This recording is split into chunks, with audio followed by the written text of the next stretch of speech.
Zhu Duqing was sent away rolling on the ground from a vicious attack. However, he was a stubborn man and refused to stand down. He swiftly spat out a mouthful of blood before laughing scornfully. Ha! Ha! Ha! That was great! Are you trying to prove yourself by defeating me? Yun Yanli certainly did not appreciate his mockery, so he hit him another time. Yun Yanli had gotten almost everything that he wanted from this trip. However, the strangeness of it all left him with a weird feeling. Many of his men were curious about the jade statue and started to guess what material it could be made from that made it so indestructible. It managed to embarrass the almighty Governor Yin so publicly. Moreover, could the statue be the Devil King? Was he the one who had brought a series of doom and gloom to the Shuro world?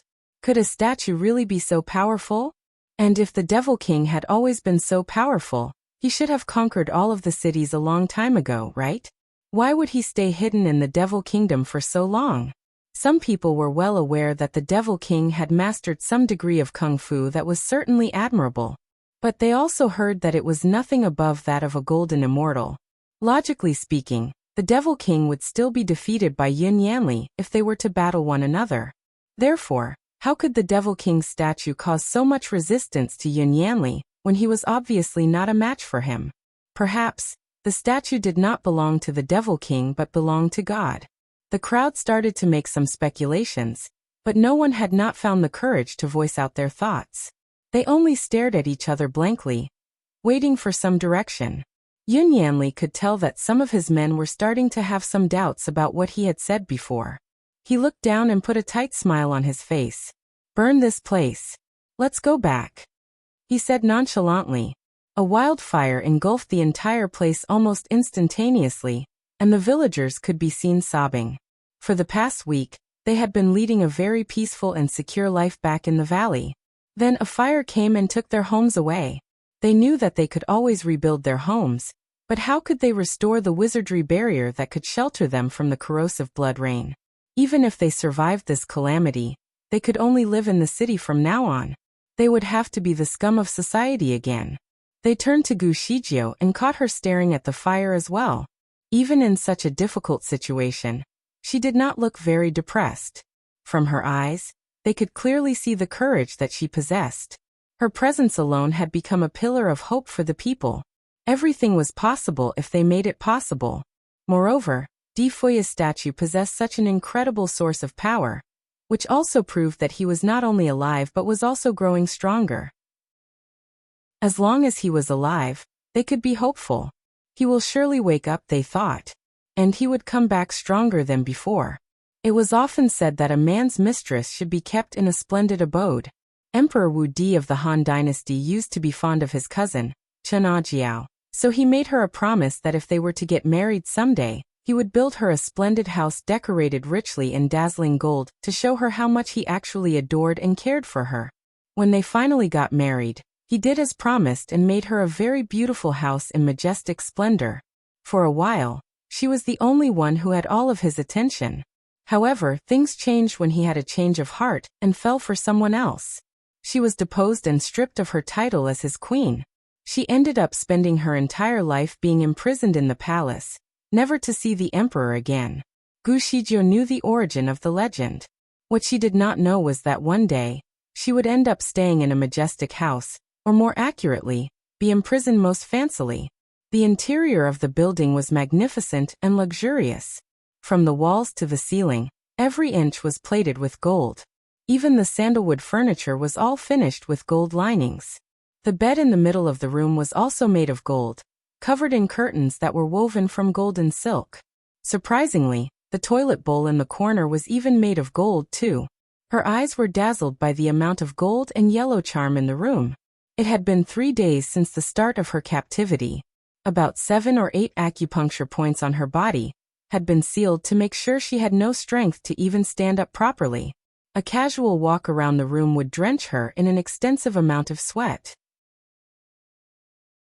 The structure of the room was a little odd though. Instead of a square, it was actually the shape of an octagon. Instead of calling it a house, some might prefer to refer to it as an array formation. Anyone who had been following this incident would know the main purpose of this formation, which was to prevent Gu Shijio from teleporting. Therefore, Gu Shijie was trapped in the place. To minimize any chance for an escape, Yun Yanli did not even send any servants to help her. He must have been concerned that the female servants would end up being manipulated and used by Gu Shijie. For the past 3 days, Gu Shijie had not seen a single person. Furthermore, the golden house was also soundproof, so she could not even tell what was actually going on. She was the only one in the confined space, with nothing but silence in the air. Her breathing had become the only sound in the room. There was not even a window. The place was solely a box on its own. There was only a door for outsiders to come in, but it was constantly sealed, so there was no way she could open it. The place was so quiet that it would drive anyone crazy if they stayed there for too long. Normally, people would do all sorts of things just to feel that they were not alone. For example, they would talk to themselves or even sing out loud just to fill the void. However, Gu Shijie did the opposite. She never even spoke a word.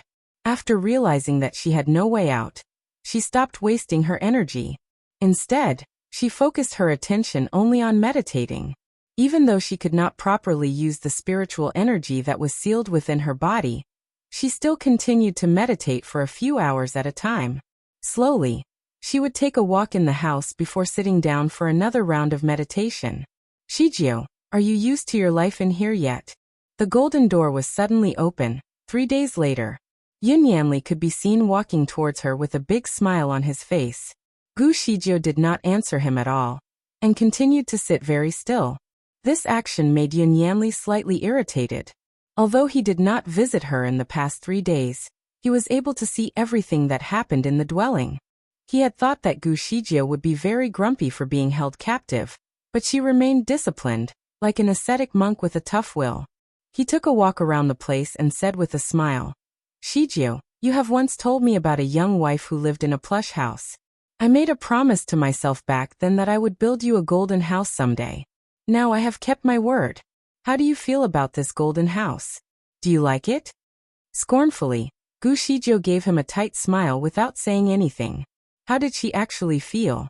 She felt that Yun Yanli was nothing but a cynical parvenu, a man with nothing else but money.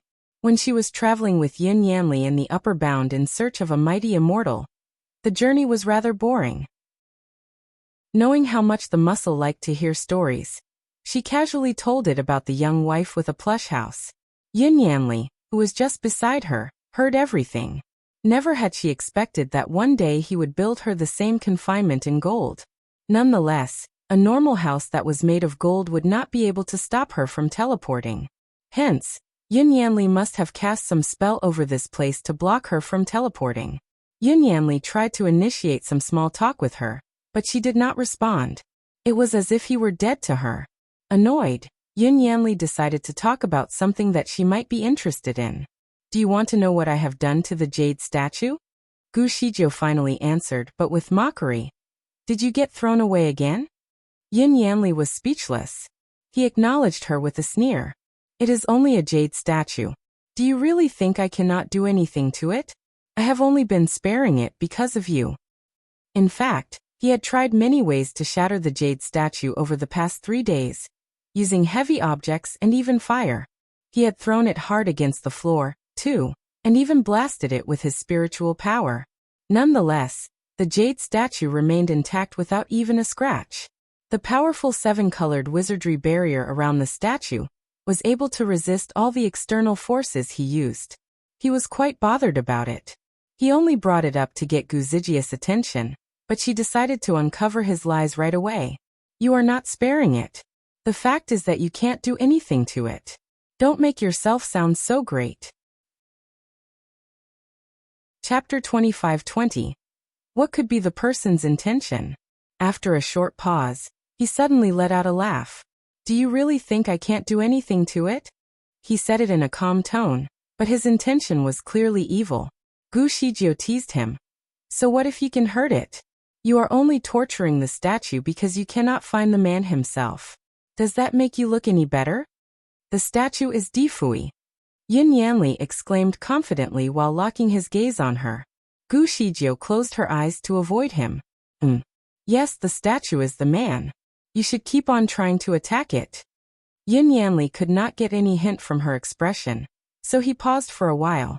Shijio, I have good news for you. Would you like to hear it? He suddenly laughed out loud. Gu Shijio did not even look at him.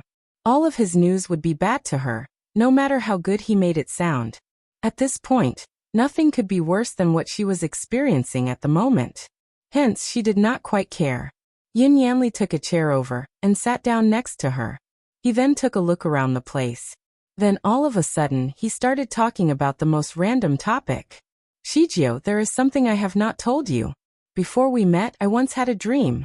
In the dream, someone told me that I was destined to meet a woman from Earth. The person in the dream told me that I would risk anything for her, and even descend to Earth as a result of a catastrophe. I was too arrogant to believe anything from the dream, and I didn't care about it either. Things changed when I met you. Unknowingly, I fell for you. I would spend all of my time with you in pursuit of the man you were looking for. It pained me every time you returned to Earth, because I would have to wait for another 6 months before seeing you again. I knew that you were obsessed with another man, so I did not confess and only kept my feelings to myself. I thought that one day you would finally notice me because it was impossible to find a man who was already dead. Your kung fu was so much more powerful than mine, so I tried very hard to practice and make myself a better man. Suddenly, one careless move during a war sent me all the way down to the Shura world. I got depressed, so I got myself drunk every day until Yin Qingluo showed up. She told me that I would be the ruler of the Shura world. There was only one way I could leave this place, which was to become a mighty immortal, and the only way to become a mighty immortal within a century was to use these starry arrays. She was not interested in his confession at first, but could not shut her ears, so she listened on. Somehow, she could tell that there was actually a bigger and more evil plan behind it. She suddenly thought about the mysterious voice that would appear in her head sometimes. For a while, she had thought that it was a voice from some guardian of the heavenly law. She could not help but wonder if the voice actually belonged to the same person who appeared in Yin Yanli's dream. If what Yin Yanli said was true, the person would be the mastermind behind the starry array. Perhaps the person had first taught it to Yin Qingluo, so that she could guide Yin Yanli through. What could be the person's intention in helping Yin Yanli's progress to become a mighty immortal? Gu Shijia was sure that the person was not doing it for a good cause, as he or she decided to be shrouded in mystery. What could be the benefit of helping Yin Yanli grow? Throughout her contemplations, Yin Yanli never stopped talking. He continued to talk about how painful it was during his practice, and that when he finally returned to the upper bound, his family was already broken up and decimated. He even told her that he could now travel between heaven and the Shura world at will. He continued to tell Gu Shijio how happy he was to have met her in the Shura world. Chapter 25-21. Her honest words speared into his heart. Gu Shijio thought that she might be able to get some information from him, so she started paying attention. However, she ended up disappointed as he only talked about how much he adored her. Not wanting to waste an opportunity, she tried to ask, "Has the person in your dream told you anything more?" After babbling on for so long, Yin Yanli was relieved that he could finally get her talking. He fixed his eyes on her attentively and tried to engage her into a conversation. "I have never seen that person's face. I could only hear the voice of the person in my head. Later on, the person told me that I was in control of my destiny. If I worked hard enough, I would surely get what I wanted. All that I have ever wanted is you, Shijio." Gu Shijio ignored his confession and only focused on what she was interested in. "Haven't you asked Yin Qingluo more about the starry arrays that are obviously evil?" Yin Yanli suddenly took her hand and smiled. "Of course I have. What do you want to know?" She was irritated by his physical gesture and stupid question. If she did not want to know more, why would she even bother to ask? Gu Shijio wanted to take her hand back, but was too weak to resist him, so she sat quietly. Marry me and become my wife. I shall tell you everything that you want to know." Bewildered, Gu Shijio turned speechless. "Yin Yanli, you should know that I do not love you. We were once friends. After all that you have done, I don't think we can even be friends now. Why should you force me to do something against my will? I am not afraid to tell you that Di Fui and I are already married. You and I are not destined to be together." The voice in your dream must be bluffing you by making you think that I am the one. You must be a tool for something bigger in his or her plan. Listen to me. You should stop holding on to false beliefs. I have merely become an obsession to you and nothing more.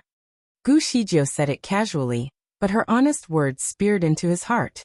After a pause, Yin Yanli suddenly broke into laughter. I see. What I have for you is only an obsession. Ha! I do not care if it is an obsession or love. So many years have gone by, and the only thing I look forward to is our reunion. Reluctant or not, you are marrying me. I do not care if you and Difui have really become husband and wife. I will still marry you and end his life. I have checked the dates. The day after tomorrow will be a good day. I shall go now and prepare us a very glamorous wedding. Before Gu Shizhou could say anything, he added a scornful remark. There is no need for you to resist. I am not doing this for your sake, but mine.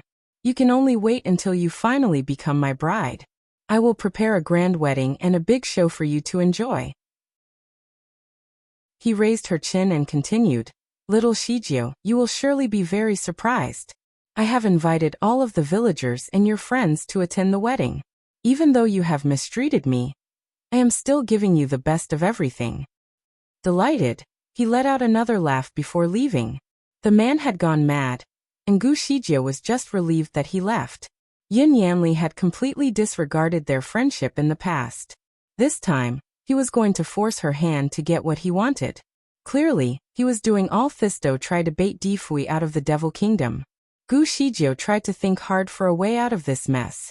No amount of crying or tantrums could save her from despair. She could only keep calm and think. She tried to think of any clues based on his appearance and realized that the man still carried a faint evil aura around him, which meant that he had not taken the Kuren Pearl. In other words, Kuren Shui was still alive. Given that, she suspected that Guardians Jin and Hua must be alive too. They were most probably imprisoned. As for Zhu Duqing, she had a feeling that she needed to be careful of that man. Since there was no way she could escape, she continued to meditate. Although she could not access her spiritual power, her physical strength had completely recovered from the catastrophe. All she needed was a chance to make a move. The luminous Milky Way glimmered brightly in the night sky. Specks of light formed into bright and colorful constellations. There seemed to be a canoe that was afloat along the Milky Way. The canoe was as blue as the clear sky, decorated with drawings of a stellar map. The starry night sky and the stellar map added radiance and beauty to each other, forming a dazzling picture. A man in charming purple robes was sitting on the canoe. On his head, there was a hairband, embellished with a glistening gem in the shape of a fox's eye. Gu Shizhou held her breath in disbelief. The man was clearly Difui. Was he awake? How did he come here? For a second, she forgot where she actually was and rushed towards him. Difui, with the help of her teleportation, she was traveling very quickly. However, no matter how fast she tried to get close to the man, the distance between them never seemed to reduce. It was as if she was running at the same spot. The man was still leaning casually on his canoe, with a fishing rod in one hand and his chin on the other. He was there fishing on his own. Abruptly, she stopped running and looked carefully at the man. Something was not quite right. The man did not seem quite like Difui. Firstly, Difui did not possess such a powerful aura as the man did. This man also seemed carefree, seemingly aloof from all worldly affairs. His aura, however, was immensely powerful, as if the fate of all cosmic inventories was under his sole control. The sun, the moon, and the myriad of stars were mere specks of dust that moved according to his command. She stood gazing at him for a while, and was quickly intimidated. So much so that she wanted to fall on her knees and bow to his mighty power. Who was this man? How could they look so much alike? In a daze, she started to make sense of the current situation. Was she dreaming? She took another look at the myriad of stars, and everything seemed familiar to her. Then a sudden realization hit her. Could the man be the master of heavenly law? She had the same dream before, where the man was sitting within a cluster of stars. He was arranging the cosmic matters when she saw him. However, this man was fishing. In her earlier illusion, the man was not wearing any mask, But Gu Shizhou could never get close enough to see his face. She could finally have a clear look at him this time. From the way he dressed, every detail of the garment reminded her of someone she met before. She could not help but reminisce about her past. She specifically thought about a man who once had a very profound relationship with her. A man who had undoubtedly left a very long-lasting impression on her mind.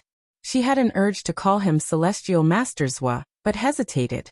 Do you prefer to be addressed as Celestial Master Zhua, Huang Tu, who used to be the Lord from the earth, or Prince Nianma Difui, who is now the Devil King? She was surprised by the sudden voice. She looked towards the source of the voice and saw a toddler standing in the distance. He seemed very young, probably about 2 years old. He was staring at her with his big, watery eyes. The tone of his pink lips completely resonated with the faint blush on his chubby cheeks. He was wearing a small set of silver robes that looked like an exquisite work of art. Gu Shizhou called him out loudly in astonishment. How rare! The toddler was not a stranger. He was the child that she found in the wilderness. The one who acknowledged her so eagerly as his mother. Chapter 25-23. The master of the heavenly law. She recalled how small he used to be when they first parted in the Devil Kingdom. He was only a few months old. Shortly after, he had grown up so quickly. However, Gu Shizhou lowered her body to give him a hug. Di Hao waved his hands and clung onto her sleeves. Mother, he said while pulling her clothes.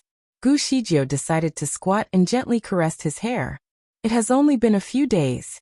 Look at how big you are. What kind of magic pill have you swallowed? Di Hao was quite embarrassed.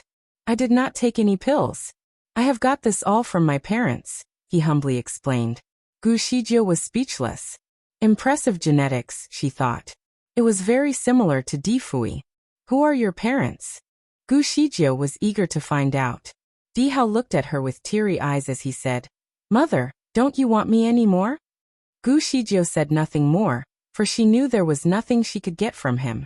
She continued to observe the boy. He somewhat reminded her of Shun Nianma when he was little. Could the child be the son that Difui never knew he had? However, she was also sure that Difui would never lie to her. He would never get into another relationship with another woman. If he really had a son, she would definitely be the mother. The conflicting part was that she knew she had never given birth to any child. Nonetheless, some parts of her memory were lost. Everything about Huang Tu had been completely forgotten. She was quite sure that she had been married to Huang Tu, but after everything about him vanished, she mysteriously became a virgin again. Could he be the child she and Huang Tu once shared? Shouldn't your surname be Huang? Gu Shizhou immediately asked. No, my family name has always been and always will be Di. The child was absolutely sure. Gu Shizhou was a little lost. Di Hao looked at her with big eyes, and was somewhat delighted by her cluelessness. Mother, stop trying to figure out my past. You will never get it right. You should just answer me. Gu Shizhou raised her eyebrow at him. What should I answer you? Celestial Master Zhua, Huang Tu, Shin Nianma, and Difui are all the same man. No, something about them is different. Think about it. If the woman he liked was your previous life, would you be comfortable with that? What about her previous life? Who was she in her last life? Gu Shizhou had never thought about it, so she did not know what to answer at first. Would she be comfortable with the fact that he was only nice to her because of their past? Gu Shizhou thought about it, and realized that she could not grasp the concept at all. She was a very realistic woman, and was never eager to find out about what could have been. However, the child seemed rather serious about finding out her thoughts. Therefore, she felt the need to answer him. She continued to rub the boy's head and said, My sweet child, you are too young to understand the things that only happen between adults. You should keep the complicated thought until the day you become a grown-up. However, I can be sure that if he liked me, I would not mind if the one he truly fell for was the woman in my previous or later life. After all, there is only one soul in different physical bodies. I do not care much about the physical stuff, and it is unnecessary to compete against myself. Her answer seemed profound, so Di Hao took some time to absorb it. All of a sudden, he smiled delightfully. My mother is truly an insightful woman. I get it now.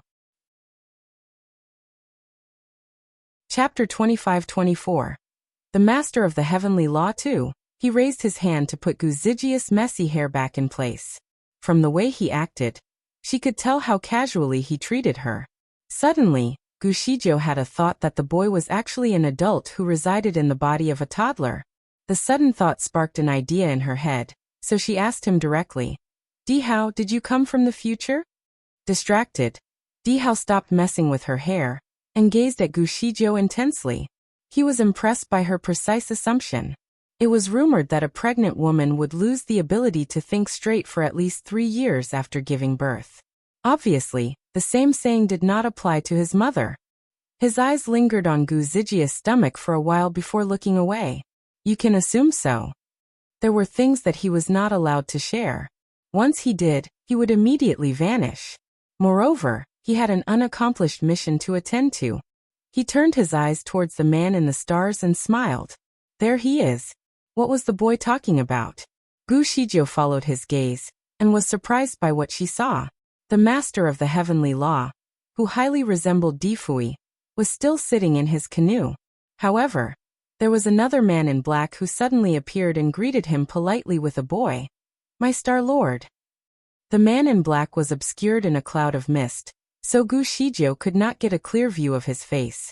She only had a feeling that the man was somewhat similar to the Master of the Heavenly Law.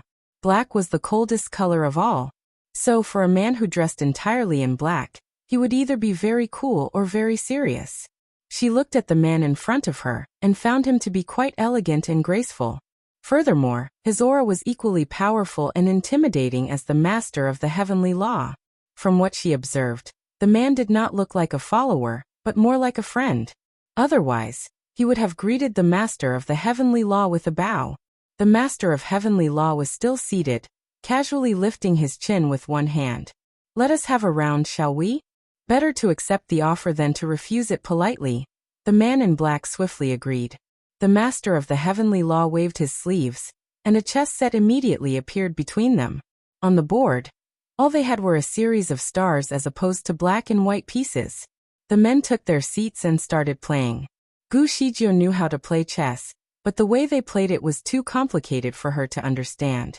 Their chess was nothing close to anything she was familiar with. Each of them had hundreds of star pieces, placed in a jumbled manner. Between the stars, there were many similarities, but each with different colors and brightness. A crisscross network of stars made it rather confusing for her to tell which pieces actually belonged to whom properly. Both of the men were, nonetheless, very familiar with their pieces. The way they played the game was swift and accurate. It was obvious that they played the game quite often. At first, Gushijo was quite dazzled by the number of stars on the board, as she could hardly differentiate them. However, her impressive memory helped her memorize the sequence of their moves. There were about 2,000 pieces, but she never let any of the moves slip. When she could finally differentiate their pieces, she started to know who was actually on the winning side. It looked like the Master of the Heavenly Law was leading the game. The boy next to her was looking at the game attentively. After a while, he started to explain the rules to her. "Mother, you cannot recognize the pieces, can you? They are different from normal chess pieces. The game is actually known as the Starry Law chess. The composition is all about the law of the stars." The boy was certainly knowledgeable. Gushijo threw another quick look at him and said, "You seem to know many things. Where did you learn all of that?" She tried to get more information from him. However, the boy was able to keep the secret to himself by answering her briefly, "From my family." Chapter 25-25. The Master of the Heavenly Law 3. She smiled at him. "Is your father the Master of the Heavenly Law?" After a pause, he looked at her with a big smile. "If you say so, then it is so. After all, you are the one who knows my father best.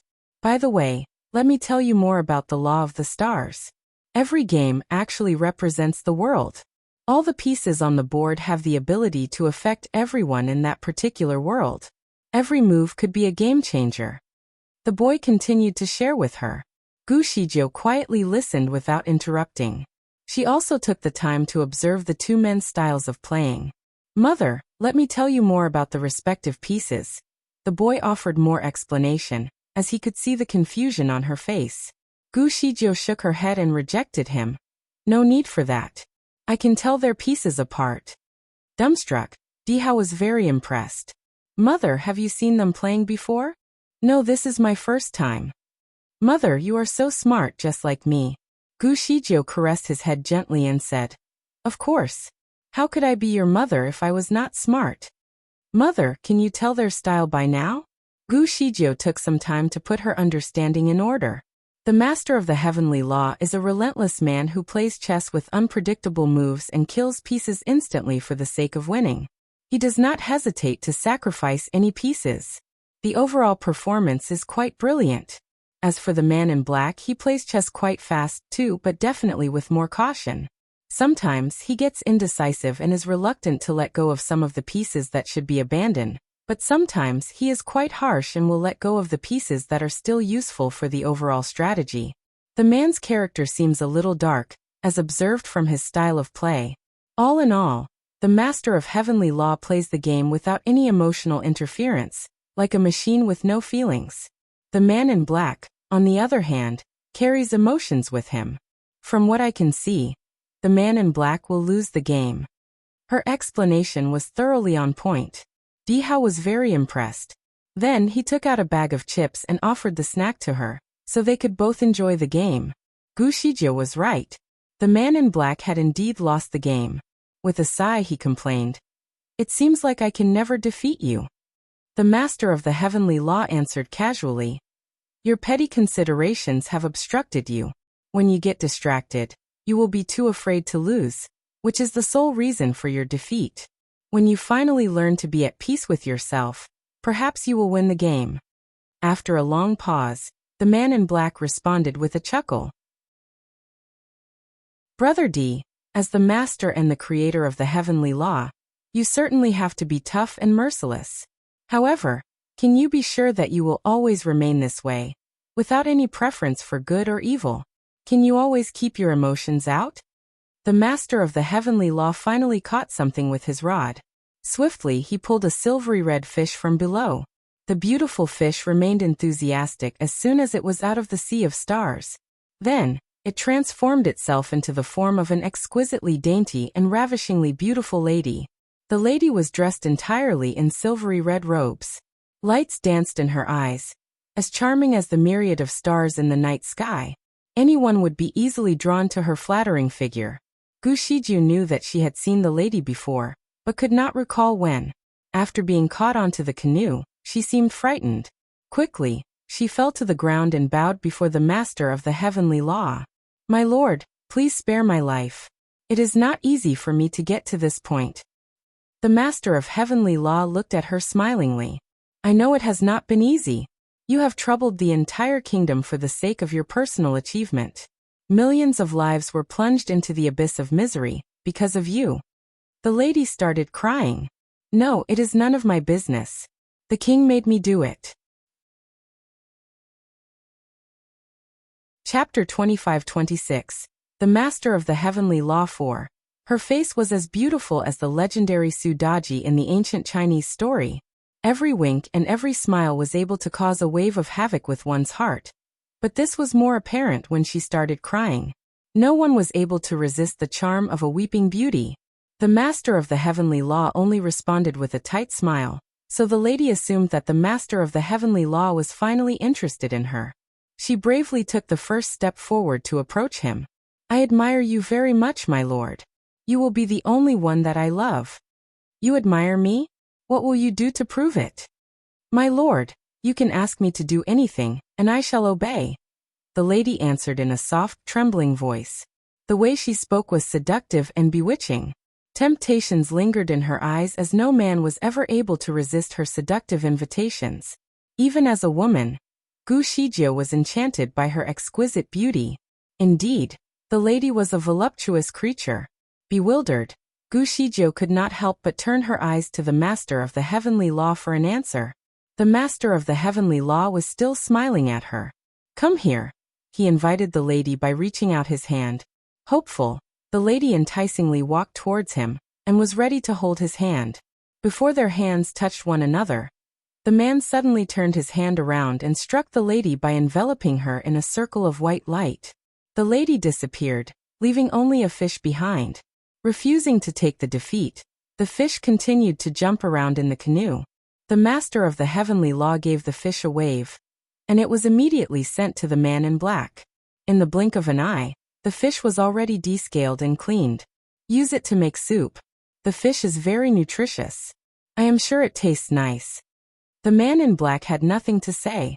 He sighed at the dead fish. You should know that the master of the heavenly law is a heartless and merciless man, who never shows any tenderness to women. How dare you offer yourself to him? You have brought death to yourself because of your foolishness. Fan Qianshi, what did you make up about me this time? I dare not do anything of that sort. I was only telling the truth. How could you push such an exquisite woman straight into her death? Fan Qianshi, you are the creator of the universe. Being petty is not helpful in your situation. The master of the heavenly law then gave him a smile. Since you have compassion for beautiful women, you should try to make the soup taste better. At least you can make the best out of her miserable death. All right, I shall leave it to you. Swiftly the canoe disappeared. The man in black watched the master of the heavenly law as he left. His black robe started to dance in the breeze, as if a layer of dark aura surrounded him. After a while he murmured to himself, "Can you really be unaffected by anything at all? Defui, I do not believe that you can be without love and desire. I was the one who created the world, but you are the one who has become the master of the heavenly law." There was a faint tone of grudge in his inaudible utterance. Gu Shijio still sat nearby with the bag of snacks in her hand. She felt as if she had just watched a show. Her soul had often left her body. All of the images in her dreams were arranged scene by scene. Fortunately, the characters in her dreams were unable to see her, so she could see everything unveiled before her. She used to be alone in these dreams, but now, she had a little companion. Her little companion had even brought and shared food with her while analyzing the characters with her for a better understanding. Today, she encountered the master of the heavenly law and the creator of the universe. She thought that both names were actually assigned to the same men, but they were two different individuals, who were also friends. The master of heavenly law's surname was also Di.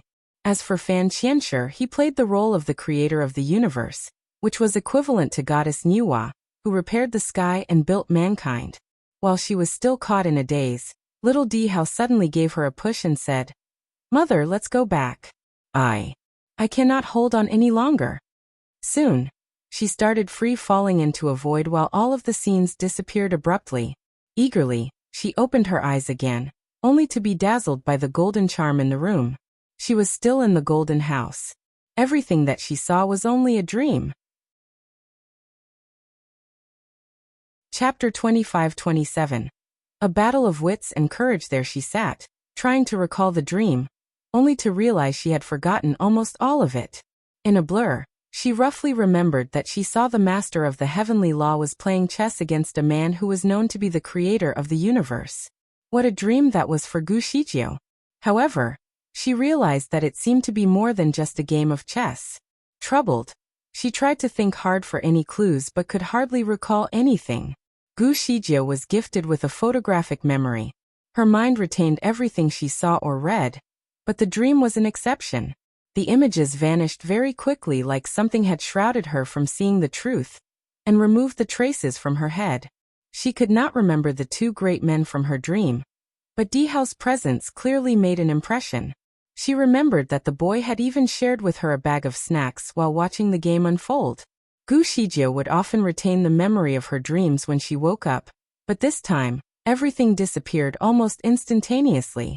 Someone must have made her see the images and took the dream away when it was done. She soon got up, stretched herself, and took a walk around the house. The furniture finally got her attention. Ash seemed to notice something strange. The placement of the stuff was rather odd. Gu Shijio tried to move the tables and chairs, but the pieces were already fastened to the floor, so she could not even lift them up. She knew that it was actually an array formation, one that she had yet to encounter. Also, she was probably too weak to break it at the moment. For the past few days, She had never stopped trying to analyze and decipher the code, but never succeeded. Perhaps the dream was like a hint. After she woke up, she started to see things differently. The array formation actually looked like the starry array. She could not remember who started the game first, but she clearly remembered how to solve it. Could the house be a key element in some sort of star formation? In despair, she also knew that she did not have the strength to carry out experiments to prove the theory. Therefore, she returned to the side of her bed and sat down. She raised her hand to wipe away the cold sweats that filled her entire forehead. Under the current circumstances, there was no way she could escape even if she could decode the array formation. She had to first remove the seal that was suppressing her acupuncture points. All of a sudden, the door was opened again. Yin Yanli was here to see her. He had even brought her a wedding dress and made her try it on. He claimed that he needed to see her in the dress. The wedding dress was beautifully embellished, finished with a highly elegant silhouette. The aesthetic of the dress was a testament to Yin Yanli's eye for beauty. Gu Shijie knew very well that she could not fight back, so she agreed to put on the dress. However, he had to remove some of her sealed acupuncture points that limited her movement. She barely had any strength, so it would be challenging for her to put on the dress in complicated layers solely on her own. She could already imagine how exhausted she would be by the end of the fitting. Yin Yanli was not worried that she would play any tricks, for his kung fu was clearly much stronger than hers, so he agreed to free her movement in some parts of her body. Her strength finally returned as soon as he removed the spell, but her spiritual power was still inaccessible. Gu Shijie put on the dress and looked absolutely stunning in red. Her face was a little pale, but the fiery red color of the dress was able to shed some vivid tones on her cheeks, which made it look like she was flushing crimson. Her beautiful, dark eyes were absolutely captivating. Yin Yanli stood still in a trance. He did not come with good intentions. He had always adored Gu Shijie, but could never make the affection mutual. At the moment he was able to hold her captive and force her into a marriage. Chapter 25-28. A Battle of Wits and Courage 2. Yin Yanli had the desire to own her body. He wanted to make sure that this woman belonged to him. He brought the wedding dress with him because he thought that Gu Shijie would resist him. If she really did, he could use her resistance as an excuse for him to get physical. To his dismay, Gu Shijie did not even try to resist. He wanted her to change her attire, and she did. Things did not happen the way he had expected, so he was quite disappointed. With a tight smile he said, "You are unusually obedient today." Her compliance had taken away his sole excuse to rip off the facade of mutual respect between them. Gu Shijie was caught in a daze while staring blankly at the wedding dress. The wedding dress looked familiar to her. It was as if she had worn it before a long, long time ago. She turned to him for assurance. "Do I look good in this wedding dress?" Astonished, he added with a firm nod. "Yes, you look good. It is a shame that the house has no mirror. I cannot see it myself." Gu Shijie expressed her regret and disappointment over the matter. "I will get you a mirror," Yin Yanli offered enthusiastically. He momentarily put aside his perverted intention to attend to her needs. It was not the right time for him to express his perverted obscenities. Yin Yanli heaved a sigh of regret before exiting. Gu Shijie was relieved as well. She had already figured out the reason for his visit, so she decided not to do anything foolish to trigger him. However, she knew the man well. Having made a firm decision, he would not change his mind so easily. Soon, Yin Yanli returned with a big bronze mirror and placed it in front of her. The woman in the reflection of the mirror was absolutely exquisite. Yin Yanli was tempted by her beauty again and firmly wrapped his arm around her willowy waist. "Shijie," he called out. Gu Shijie froze, for she knew any slight resistance would trigger him even more. She acted as if she had never noticed his proximity and his arm on her waist. Intensely, she only gazed at the woman in the mirror in slight remorse. "Too bad," she sighed. "What is?" Yin Yanli answered hoarsely. "I have always wanted a proper wedding night, where I can have a ceremony before sharing the first night together. Fui was too eager back then. He did not even promise me a wedding, which has now become my regret." The experience seemed to reinforce her sense of loss. "Every woman wishes for the perfect wedding," she added. Yin Yanli remained quiet. There was a look of uncertainty in his eyes as he began to struggle with his inner thoughts. If he forced her to do it, she would definitely bear a grudge against him. But if he could wait until their wedding night, perhaps it was the best he could do to make up for her regret. The struggle continued as Yin Yanli remained silent for a moment. Yin Yanli, do you really want to marry me? Gu Shijiu suddenly asked, as if she never noticed the struggle that was ongoing in his heart. Yin Yanli was caught off guard by her sudden question. Why do you ask so? With a smile, he reassured her. Haven't you noticed how I feel about you? Gu Shijiu softly replied. I have. Yin Yanli, we used to be friends who have shared good times and bad together. I do not want to picture you as the bad guy that I do today. She started to talk about their friendship. Quietly, Yin Yanli was also reminiscing their good times together. Gu Shijiu sat while holding her knees. I do not have many to call friends, she sighed. Chapter 25-29. A Battle of Wits and Courage 3. I do not have many to call friends, but you were one of the few. I still remember when I first arrived in the Upper Bound, I barely knew anyone. Luckily, you were there to save my blushes. Gu Shijiu started to talk about what they had been through together. Deeply moved, Yin Yanli started to recollect his former glamour, where he was still a cheerful, ambitious, and compassionate young prince in his teens. She was the first girl that he had ever been attracted to. Those were the sweet, old times. Yin Yanli's hand was already holding her waist tie. With a tug, the tie would immediately loosen, and she would be completely undressed. As a consequence, he would also ruin their intimate conversation, which they had not had in a very long while. He slowly let go of his hand and sat by her side. You were a lovely and innocent girl, but arrogant on account of your seniority, he teased her. Gu Shijiu laughed along. I had always thought that I was older than most of you. They laughed together, and that helped ease the tension. The two friends sat together, recollecting the ups and downs of their friendship. Gu Shijiu tried very hard not to trigger him, so all they talked about was the happy stuff. An hour later, Gu Shijiu suddenly suggested in a somewhat awkward manner. Could you please send me some snacks or fruits? I have not eaten anything in the past 3 days. I am hungry. Yin Yanli hesitated. I thought that food is no longer a necessity for you since you are now junior immortal. He also knew that the situation could be different in the Shura world, and that she could be famished at the moment, but he felt the need to starve her, so that she would be more obliging. As a junior immortal, a little hunger would not do any harm. Now that she had asked about it, Yin Yanli no longer felt the need to torture her, so he rose and went to prepare some food. He came back with a plate of fruits and another plate of dessert. He had even brought her some dishes and a bowl of congee. Gu Shijiu started eating right away. Yin Yanli looked at her fixedly, seemingly preoccupied with some inner thoughts. While she was still eating, he suddenly asked, Aren't you worried that I might poison your food? Gu Shijiu was still chewing a mouthful of bread at that moment. No, I trust you on this, she said. Nothing could make her feel even worse than what she was going through at the moment. The poison was also unnecessary. Yin Yanli stayed quiet until she was finally full. Would you like to play a game of chess? She invited. Yin Yanli was a good player as well. They had a few games before, and each side shared an equal amount of wins and losses. Thus, he swiftly took out his chessboard. Great. Gu Shijiu continued. That one is boring. We should play something new, with only the pieces and not the board. While she was explaining, she quickly drew a few lines on a piece of paper. Soon, a complicated chess pattern was revealed before Yin Yanli's eyes. Do you know how to play this version? Gu Shijiu asked.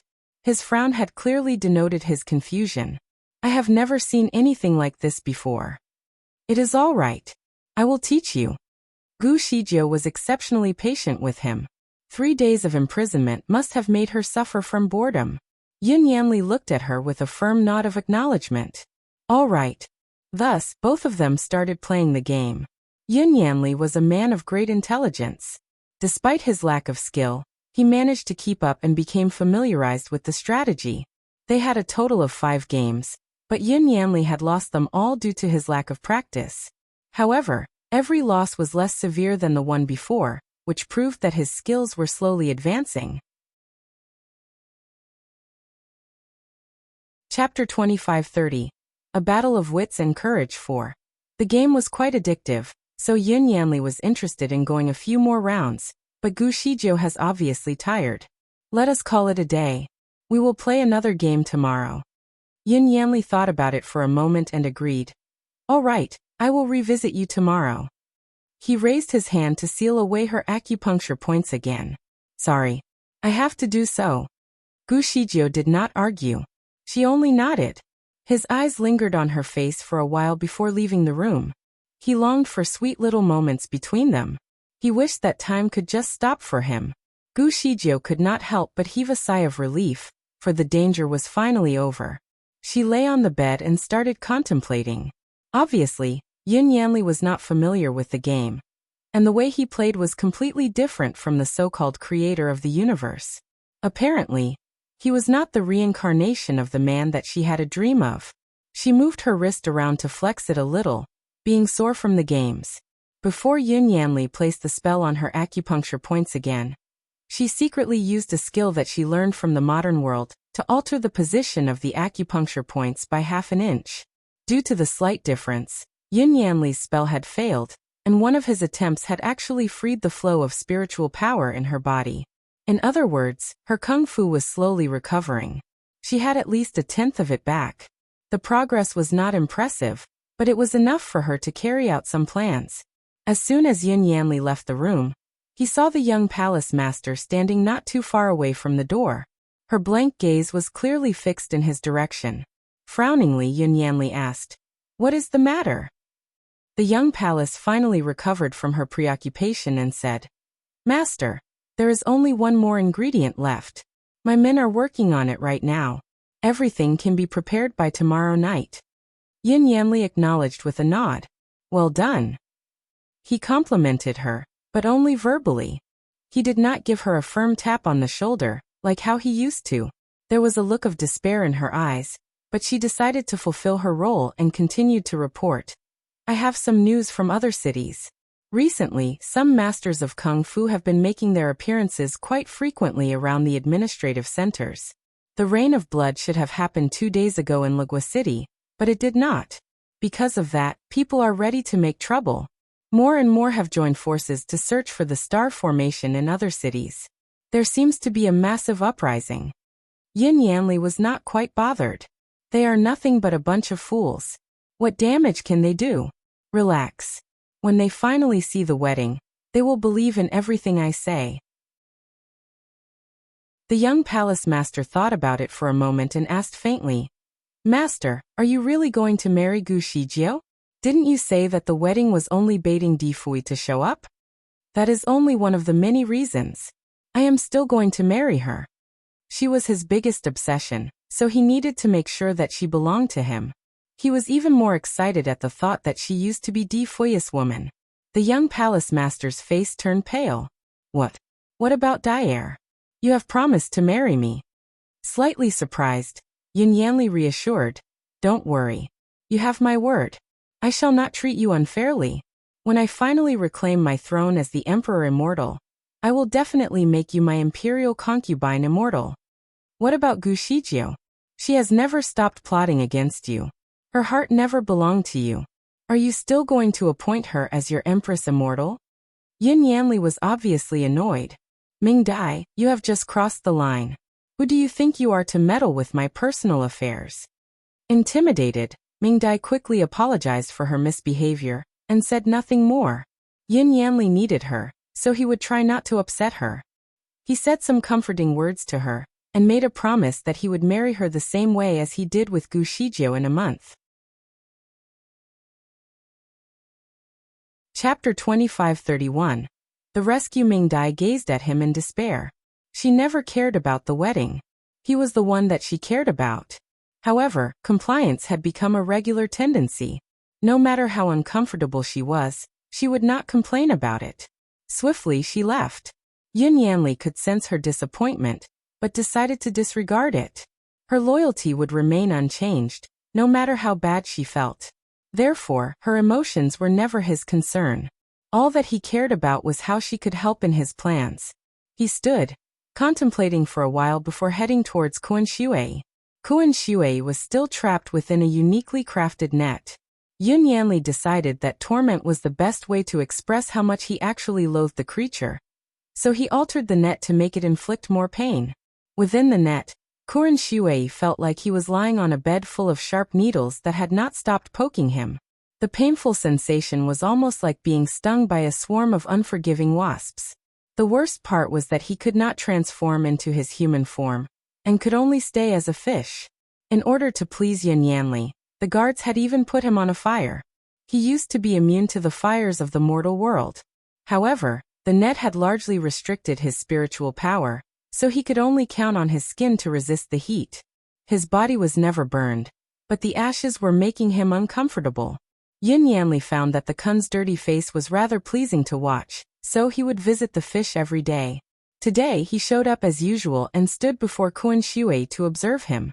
Delighted, he saw that the Kun's dried skin was starting to shrivel to an unappealing state. Kuan Yunjan, are you comfortable? Kuan Shui opened his eyes and threw him a stern look. I have a flame in me that has nowhere to go.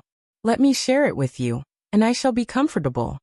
After 4 days of being grilled, Kuan Zuria's voice had become slightly rough and harsh. Yun Yanli responded by swinging his sleeve to fan the fire and make it bigger. He had even added some ingredients to stimulate the burning sensation. Therefore, all of Kuan Zuria's body was engulfed in flames. A normal fire could barely harm him, but not the fire of Samadhi. The powerful source of the fire was able to burn through his skin and injure his muscle tissues. In pain, he started trembling. Yun Yanli surely took the joy from the Kun's misfortune. The pearl of Kuan was a treasure, but it had to be swallowed immediately. A long meditation of 7 days and nights was required to absorb the power of the pearl completely. Yun Yanli would be busy, so he could not isolate himself in meditation. He had to keep Kuan Shui alive until he finally had the time. Therefore, he decided to torture the Kuan for the time being to release his grudge.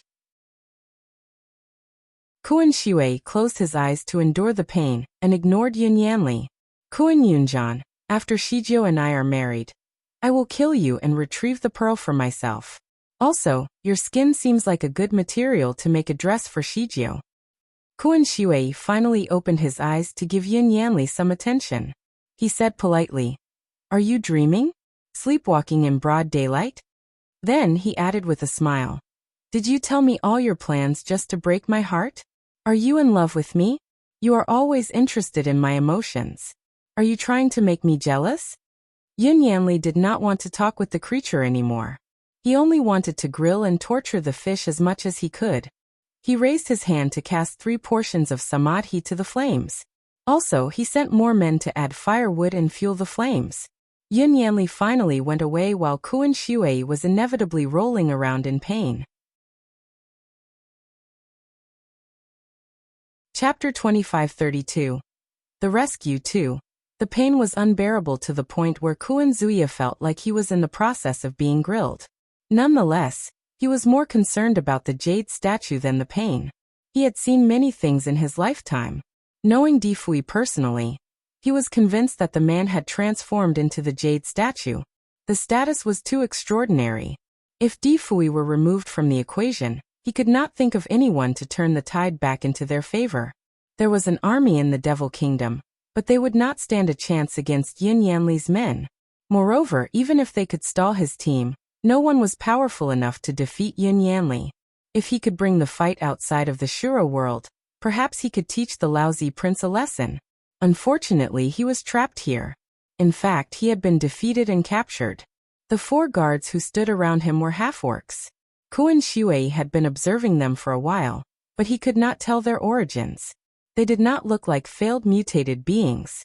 Instead, it seemed that they were intentionally built as a physical combination of a beast and a human.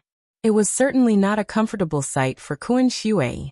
Furthermore, their behavior was also weird, and they knew some of the worst ways to torture their captives. While Kuan Shui was still being grilled over the fire, they could somehow always think of a way to make him feel worse. At first, they threw a big bowl of salt water and pepper at him. Then, They decided that it was a good idea to use an iron brush to scrub his wounded skin. The torment was too much for Qin Shui to endure. For the first time, he was thinking of a way to end his life. While he was still struggling, Yin Yanli had suddenly come back. The 4 guards were surprised by his unusually frequent visits. Nevertheless, they quickly went forward to greet him. Yin Yanli dismissed them with a wave. Apparently, he was here to check on Qin Shui again. Hey, what made you come back so soon? Are you sad to be away from me? Are you worried that I might get burned alive? Don't worry. Only my skin is shed. The other parts of my body are fine. If you let me go, I will be sure you please you in a way that you never knew possible.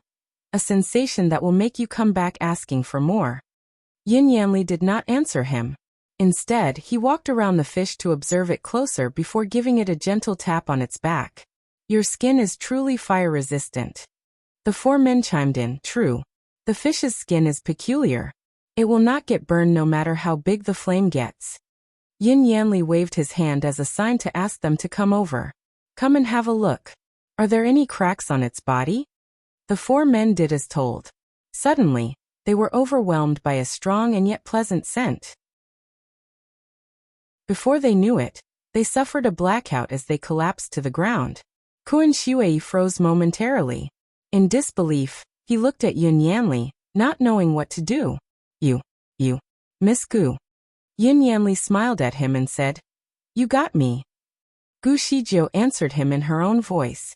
She took the form of Yin Yanli and sneaked inside to free Qin Shui. Gu Shijiu then took Qin Shui down from the rack and flipped the net over. She studied the net for a while and quickly thought of a way to break it open. Qin Shui was finally freed. Qin Shui disregarded the pain on his body and transformed into his human figure. You have escaped. He looked at Gu Shijiu in awe. Gu Shijiu skipped all the pleasantries. Please help me release the pressure on some of my acupuncture points. I barely have enough spiritual power. When her spiritual power had returned by 1/10 from before, she immediately broke the array formation of the golden house and teleported her way out. Quietly, she had tailed Yin Yanli around and found the underground prison. After Yin Yanli left, she took his form and came to Qin Shui's rescue. Chapter 2533. The Rescue 3. Even though Gu Shijiu managed to use her teleportation ability, what Yin Yanli had done to seal her acupuncture points required at least a golden immortal to undo. Therefore, Gu Shijiu could only utilize 1/10 of her power. Luckily, Qin Shui's spiritual power was strong enough to help her unseal her acupuncture points. However, he still needed Gu Shijiu's guidance to do so. Having restored Gu Shijiu, Qin Shui cast the cleaning spell around him a few times to cleanse his body. He really could not take the disgusting scent around him that reminded him of dried salted fish. He noticed that the 4 half-orcs were still unconscious on the ground. Obviously, they had been poisoned. Miss Gu, did you spread the poison on my body? Gu Shijiu had given Qin Shui a tap on the back, while he was still trapped in the flames. It was right about that time that the 4 half-orcs had collapsed. He remembered also smelling a very pleasant scent around him at the time, despite his Bodhi's condition. Yes, the effect of the poison was accelerated by the heat. You will not be affected as I have only put it on your skin. Unconvinced, Qin Shui used the cleaning spell again. Feeling more comfortable in his own skin again, he realized that they should not stay here any longer. Then again, he was not someone who would take a beating for nothing. Immediately, he tied the men up very tightly and muted them. In a row, he strung them together on a stick and placed the stick over the flames. In anguish, the half-orc's suffering had just begun. He was obviously delighted to make them suffer. There he stood, clapping along while they screamed in agony. How can I keep the ravishing the sensation to myself? I must let you all know how you made me feel.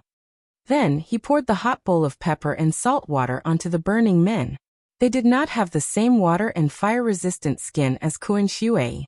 Hence, their suffering was significantly worse than Qin Shui's. While he was having fun, Gu Shijiu took the time to ask him a few things and found out that he, too, had no idea where the jade statue was or where the others were imprisoned. Therefore, Gu Shijiu knew that she had to keep looking. However, The underground prison was a very secret chamber with many turns and crossings. Moreover, the place was also secured with an array formation. Without knowing the array formation, one could not possibly escape from the place even if the exit gate was wide open. Fortunately, this was nothing for Gu Shijio. In the depths of the underground prison, they found Guardian Jin and Guardian Hua. The two men had obviously suffered some degree of torment as well. They were found collapsed on some hay. Their clothes were in shreds and tatters, revealing the wounds that severely marked their skin. They lay unconscious, like two dead beggars in the streets during a cold winter. Gu Zijia's surprise visit had brought tears to their eyes. Miss Gu. The lattice kung fu was, without a doubt, powerful. She managed to escape from her own cell, and even came to their rescue. Their injuries were so severe that a speedy recovery was not possible even with the help of Gu Zijia's magic pills. In searching for them, Gu Shijio had knocked out the two guards and disguised them as the two guardians. With their voice muted, Gu Shijio placed them in the cell to temporarily fool the other guards in the underground prison. The security in the prison was very tight, with the guards regularly patrolling the place. They would be easily exposed if they were to escape on foot, so Gu Shijio decided to use her teleportation skill to bring them out. At the level of a junior immortal, each teleportation could stretch over the distance of about 50 miles. Although she was unsure of her exact location, leaving the city was not really a problem. One teleportation could solve it all. As soon as they arrived at the outskirts, they immediately realized that they were in Luohua City. It was the first city that Gu Shijio had ever been to in the Shura world. However, it was not the right time to reminisce about the past. Guardian Jin quickly used his secret signal to summon the soldiers from the Devil Kingdom. He had also met up with the spies from the Devil Kingdom and told them to bring the news back. There was a total of 8 guardians in the Devil Kingdom. 3 were out, so there were 5 left. The 5 guardians were supposed to stay behind and secure the kingdom, but as soon as they received the news, they immediately came to help with their most elite troops. After information traveled through all sorts of news portals, the guardians found out that the enemy, unfortunately, seized the Devil King. At this very moment, the guardians were scattered about trying to obtain more information secretly. Fortunately, Guardian Jin was able to communicate his location to them. Soon after, the rest of the guardians were on their way. Even though backup was on the way, Gu Shijio could not leave Difui behind. She did not want to wait for the troops to arrive. Instead, she wanted to turn back and search the place again on her own. However, Kun Shui stopped her. "Miss Gu, allow me to go with you." Gu Shijio was reluctant to bring him along as she believed that she would be able to move faster if she acted alone. Kun Shui could read her mind and decided to explain himself. "Miss Gu, I am not going to help you find the jade statue. I am only going to disguise as you." "Huh?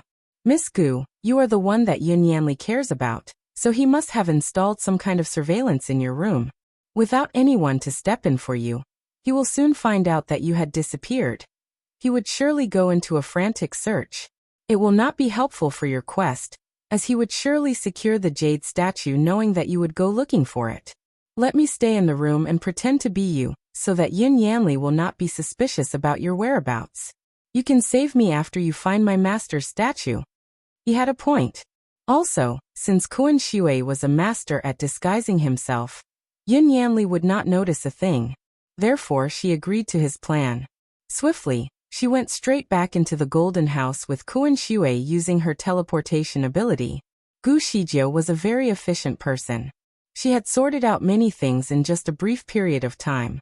In fact, it had not even been an hour since they left. Nothing in the Golden House seemed to have changed. Without wasting time, Kun Shui quickly disguised himself as Gu Shijio.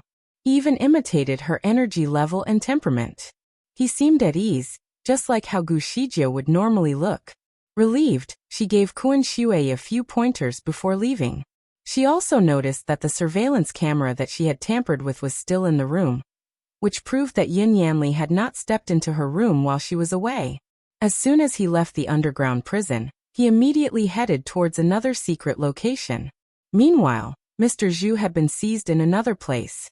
Since Yin Yanli was driven to conquer the Devil Kingdom, the devil-quenching clothing was pivotal to his success. Therefore, he needed Mr. Zhu to be on his side. However, Mr. Zhu was no ordinary man. His loyalty to Gu Shijie was a problem for Yin Yanli, so he needed to think of other ways to convince him. Yin Yanli was going to make him agree, even if he had to do so forcibly. Yin Yanli had imprisoned Mr. Zhu in an underwater cell by submerging the man entirely in water. Understanding the man's abilities, he knew that Mr. Zhu would survive. After 4 days of being trapped in the water, Yin Yanli finally thought that he would have had enough. It was time to play nice. He went to the underwater cell to visit Mr. Zhu. He took a good look at Mr. Zhu and noticed that the tone of his face was in his natural shades of green. Therefore, Yin Yanli activated a switch and raised him out of the water. Looking at Mr. Zhu, who was now drenched, Yin Yanli could not help but feel delighted. He began to give a speech that he had long prepared in his head. He fluently conveyed how the situation generally looked like, and advised him to choose his allegiance wisely. He was confident that the Devil King would not be able to make a comeback, so he would be the one to unite the Devil Kingdom as one with the other cities. Also, he added that he would be marrying Gu Shijie soon, so technically, it was not a betrayal for Zhu Duqing to show his loyalty to him. The more Yin Yanli spoke, the more he was convinced by his own speech. However, the bamboo man remained silent the entire time. Yin Yanli was obviously annoyed by the bamboo man's ignorance. Yin Yanli knew that Mr. Zhu was not a patient man. Under such circumstances, he would undoubtedly be challenging him instead of keeping quiet as if nothing had happened. Had he been muted? Yin Yanli wanted to examine his pulse but was surprised by his unusually solid arm.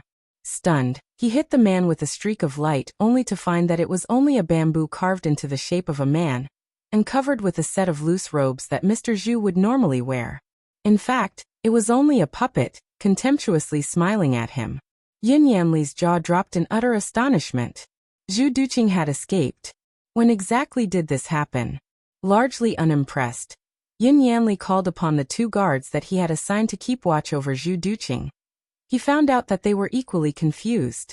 Consequently, he killed them for their incompetence. Swiftly, Yin Yanli ran to the Golden House to check if Gu Shijie was still there.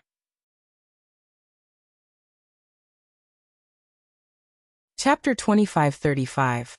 While there was life, there was hope. Yin Yanli stormed into the Golden House, and quickly checked on the woman that he had held captive there. Gu Shijie was taking a rest on the bed. At ease. She looked carefree and was soundly asleep. Her lashes were like curtains, casting faint shades below her eyes. She looked just as fragile as ever, and was still there. Was she real? Could she be a puppet as well?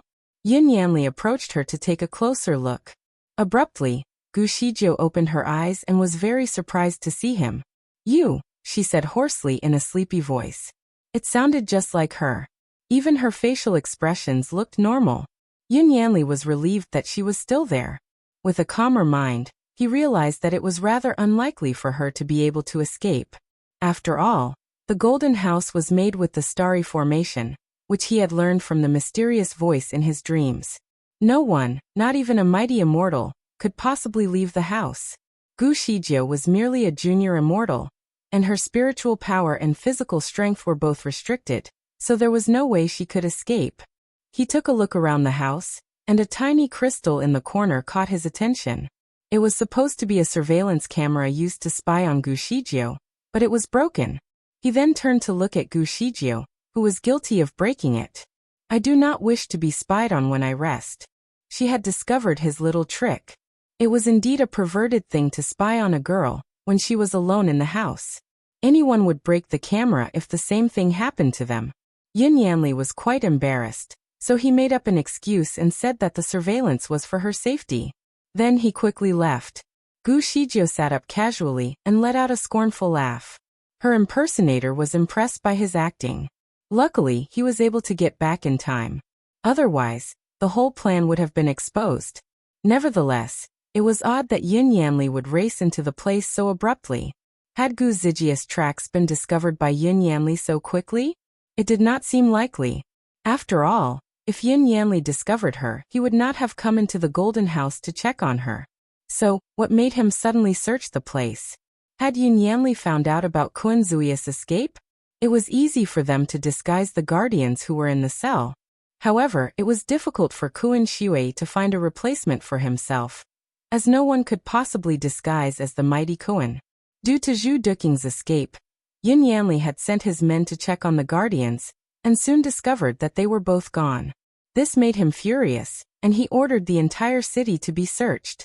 The whole situation became tense. Gu Shijie wanted to go into the administrative center to look for Di Fuya's statue, but was surprised by the dramatic turn of events that unfolded in the city.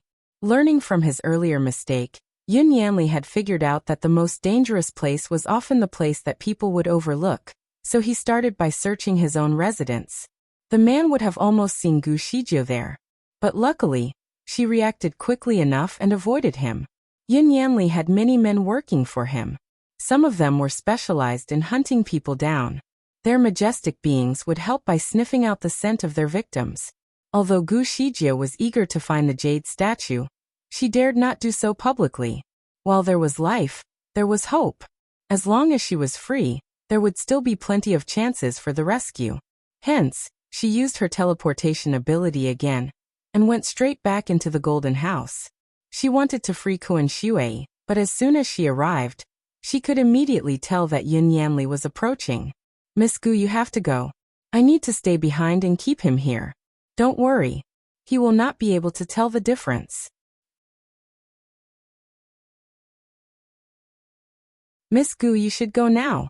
I have to keep him here. Don't worry. He won't recognize me. If he finds out that you have escaped, he will force you out by threatening to kill your people. If that happens, it will cause unnecessary casualties." Kun Shui was very calm, and his analysis was very reasonable. Gu Shijie was not an indecisive person. She took a light breath and said, "Please take care. I will come and save you later." She then turned around and teleported away. Just when her figure had disappeared, Yin Yanli had once again entered the door. Kun Shui sat on the ground while still disguised as Gu Shijie. "You are here again? What is going on?" Yin Yanli did not recognize him.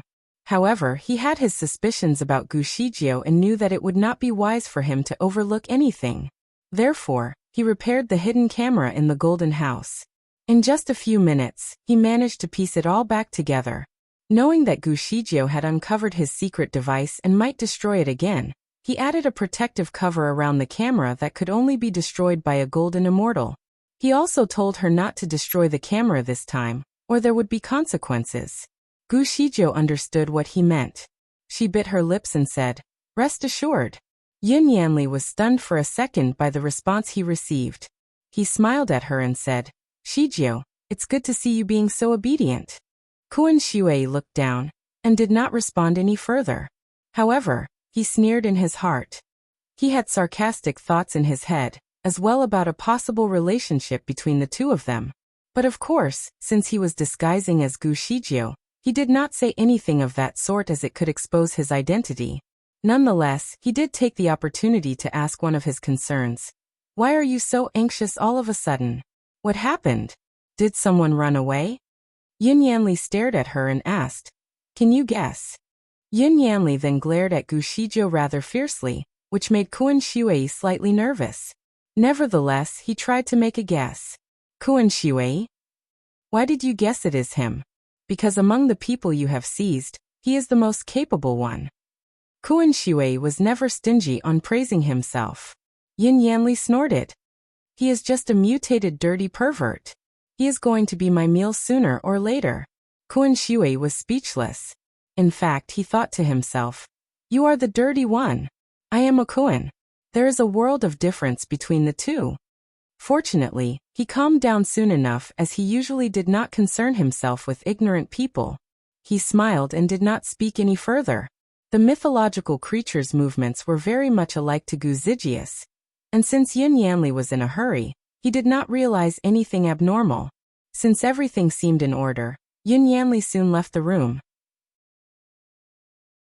Outside the city, Gu Shijie met up with Guardian Jin and Guardian Hua once again, and found that there were 5 more people together with them, 1 female and 4 males. Each of them had exceptional auras, and 2 of them were twins who looked lovely. When they saw her return, Guardian Jean and Guardian Hua both breathed a sigh of relief and asked, "Miss Gu, could you find the jade statue?" Gu Shijio studied the 5 people before responding. Understanding the situation, Guardian Jean quickly introduced them. "Miss Gu, they are also the personal guardians of the Devil King." Pointing to a tall, burly black man with a cold look, he added, "He is the 2nd eldest in our team, Shui Junzhou. He is good at stealth missions and assassinations." Following that, he pointed to a man who was rather short and had a bird on his shoulder. "He is the 3rd eldest, Wan Hongxiu. He is good at tracking people. There are only a few people in the Shura world who can escape from him." Next, he pointed to the twins in green and gray. "They are the 6th and 7th, Tian Xiuxiu and Tian Mimi. Tian Xiuxiu is a puppet master.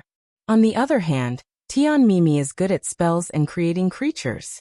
Following their introduction, Guardian Jean pointed to the only woman present who was dressed in red. The woman looked charming with a slender body.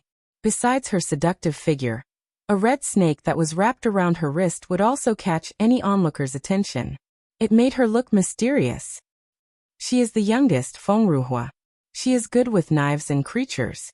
Gu Shijio had not spent a lot of time in the Devil Kingdom, so this was the first that she met these 5 people. Even though she did not know them, it was apparent that they were familiar with her. All of them greeted her at once, "Miss Gu." The amount of respect they showed her seemed a little too much, especially given her current condition. Nonetheless, Gu Shijio knew that this had something to do with her relationship with Di Fui. The 2 loyal subordinates probably informed the rest of the team that Gu Shijio was a competent strategist, and that she was the sweetheart of the Devil King. It was also likely that she would end up being the Devil Queen. Observing them carefully, Gu Shijio could easily tell that these people were all elites. They seemed to carry a strong aura around them that suggested they would not easily serve people. Hence, Di Fui's ability to make them his subordinates clearly showed how much they respected him. Since Gu Shijio was the lover of the Devil King, they certainly respected her as his partner. However, it seemed unlikely that they would serve her. Therefore, after greeting her, they kept quiet. "Miss Gu, where is the Devil King?" This was clearly a matter of concern to the 7 guardians. Upon hearing the question, Gu Shijio only looked down at the ground. She had heard from Di Fui that his guardians were very capable people, who were also loyal to him. Contemplating what to tell them, she took a gamble. "The Devil King is severely injured, and has turned into a jade statue temporarily. He is now in Yunyanli's possession, and I have not figured out his exact location yet." A jade statue? Was the jade statue actually their king? Guardian Jean and Guardian Hua were shocked while the others looked at each other in disbelief. "How did he become a jade statue?" Tian Xiuxiu frowned. "Yeah, we have never seen him utilize this skill before." Tian Mimi followed. "The skills possessed by the Devil King are quite complicated and unique. Perhaps this is one of his self-defense mechanisms." Wan Hongxiu tapped the bird on his shoulder and casually added to the conversation. The tone of his voice suggested that he was calm about the situation. "Nah, let's not waste time on the trivial. Regardless of what he has turned into, he is our Devil King, and we need to rescue him. We have to think of a solution quickly." Feng Ruhua spoke her mind to the crowd. Although she looked pretty and charming, it was clear from the tone of her voice that she was not someone to be messed with in the Shura world. "What about Kun Shui?" Shui Junzhou suddenly asked. He had been rather quiet the entire time. He pretended to be me and stayed back in Luohua City to prevent Yun Yanli from figuring out that I had escaped. Gu Shijio was honest with them about everything. "Yun Yanli likes Miss Gu, right?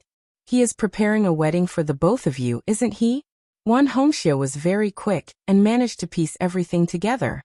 He had previously entered the city to gather some information from the people. "This is really a case of a toad that wants to eat swan meat." Tian Mimi chuckled. How dare he think about stealing the lover of the Devil King? He must be tired of living. Tian Xiuxiu smirked. "I will teach him how to be a gentleman in the future." Feng Ruhua touched the fire snake on her wrist as a wicked smile appeared on her face. She then patted Gu Zijia's shoulder and said, "Miss Gu, don't be afraid. Since our master loves you, we consider you to be partially our master as well. We will protect you. We will never let that guy take advantage of you." Feng Ruhua was very friendly to Gu Shijio. In fact, when one of her arms rested on Gu Zijia's shoulder, it made them look like a pair of sisters. "Feng Ruhua, she is the lover of our king. Get your claws off of her. Our Devil King will definitely punish you if he finds out what you have done." Guardian Jean quickly reminded her. "What are you nervous about? Although I like women, I am very well behaved." Having openly confessed, Feng Ruhua pulled her arm off Gu Zijia's shoulder. The explanation certainly helped Gu Shijio understood the context. "Let's discuss the next steps for us."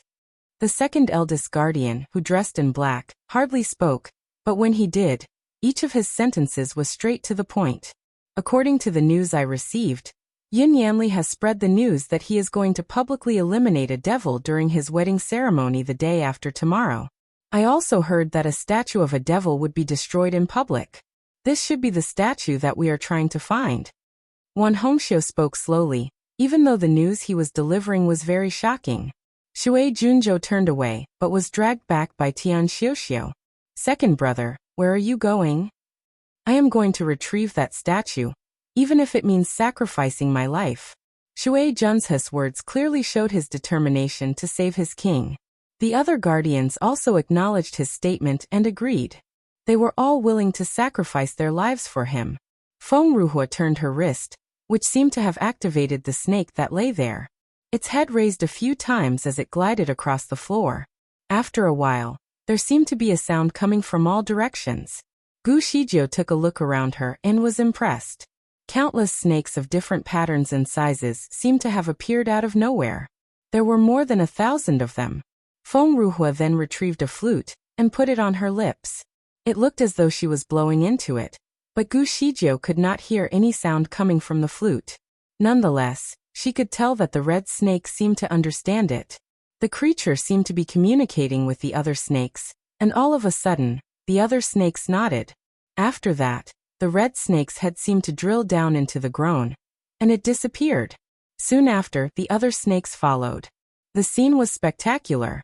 Gu Shijio looked at Feng Ruohuo and had to ask, "What are you doing?"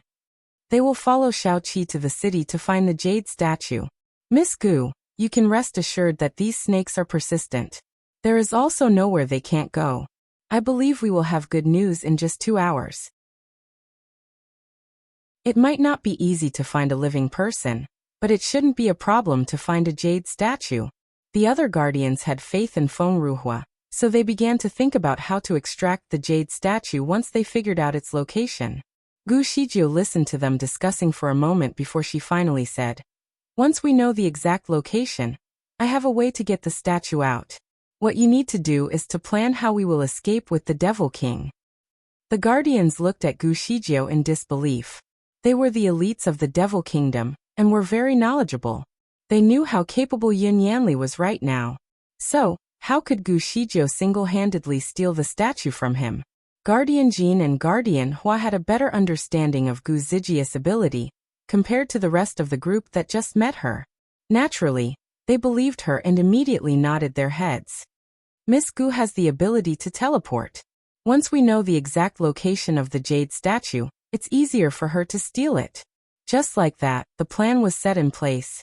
The team was ready, but to their dismay, the snakes never returned. Instead of the snakes, Yin Yanli's troops had arrived. These elites had come to Luohua City to protect the city from any danger during this critical time. Their spiritual power were all above that of ordinary immortals, and their weapons and equipment were all rather sophisticated. They came with fierce creatures that were the size of tigers and were fierce like wolves. They had furry black hair and green eyes, while also possessing a keen sense of smell, and could attack ferociously at will. They also appeared to have some magical powers within them. Gu Shijio and her gang had hidden themselves in the depths of the jungle. When these molossers rushed forward in search of them, they moved quickly across the place. If they met an unexpected roadblock, they would cut their way through in order to stay hidden. There were many beasts in the forest, which included tigers, black bears, leopards, and so on. These fierce beasts usually walked freely in the woods, but wherever the Molossers arrived, they would all go into hiding. It was these fleeing beasts that had initially caught Gu Zijia's attention. The others noticed it as well and were fearful. Gu Shijie wanted to instruct the team to leave the place for the time being. She was not afraid of a battle, but she did not want to attract any unnecessary attention from Yun Yanli, who still thought she was trapped in the Golden House. Therefore, the best move was to avoid Yun Yanli's troops temporarily. Her words had not been uttered when the second guardian, Shui Junzhou, suddenly raised his hand to cast a spell. A black mist rose from his body and quickly enveloped all of them. Gu Shijie looked around and noticed that everyone was calm and did not seem concerned by the nearby creatures. Gu Shijie was speechless. Feng Ruhua suddenly chucked. Miss Gu, rest assured, our brother Shu's shadowing skill is extremely powerful. It can shield all our traces. Those hounds will never find us. Shadowing skill? It was the first time Gu Shijie heard about this kind of skill. It's very simple. It basically integrates all of us into the shadows of the surrounding trees. Who can catch people in the shadows, right? This is a unique skill possessed by Brother Shui. The Devil King is a big fan of this ability. The Devil King wanted to bring him along, but Brother Shui was caught up with something and did not come back in time. He has been regretting his delay ever since. Well, it would appear as if Di Fuya's subordinates were all hidden masters. When Feng Ruhua was explaining their abilities to Gu Shijie, the first Molosser had already appeared in the distance. This speed of this Molosser was remarkable. In the blink of an eye, it had rushed to where Gu Shijie and her gang were located. However, it seemed to be unable to see or smell them. Furthermore, although its hoof stepped on Tian Xiaoxia's cloak, it seemed to move away without noticing anything. Tian Xiuxiu frowned. He took out a pair of scissors out of nowhere and cut off the piece of cloth that had been contaminated. Miss Gu, our sixth brother, has an obsession with cleanliness. He does not even want a little dust on his body, and particularly dislikes animals. Such a shame. Feng Ruhua commented. While she was still talking, a few other Molossers seemed to emerge. They moved quickly right in front of this group of people and never even stopped. Soon after, all of them seemed to have gone deeper into the jungle. Only the last Molosser seemed to have noticed something. It was circling Tian Xiuxiu and sniffing around him. Lion, what did you find? Its owner then rushed over to check on it. The Molosser really looked like a male lion, and the color of its fur was different from the other Molossers. It was fiery red rather than black. The creature had circled Tian Xiuxiu for the sixth time, and was still sniffing the place.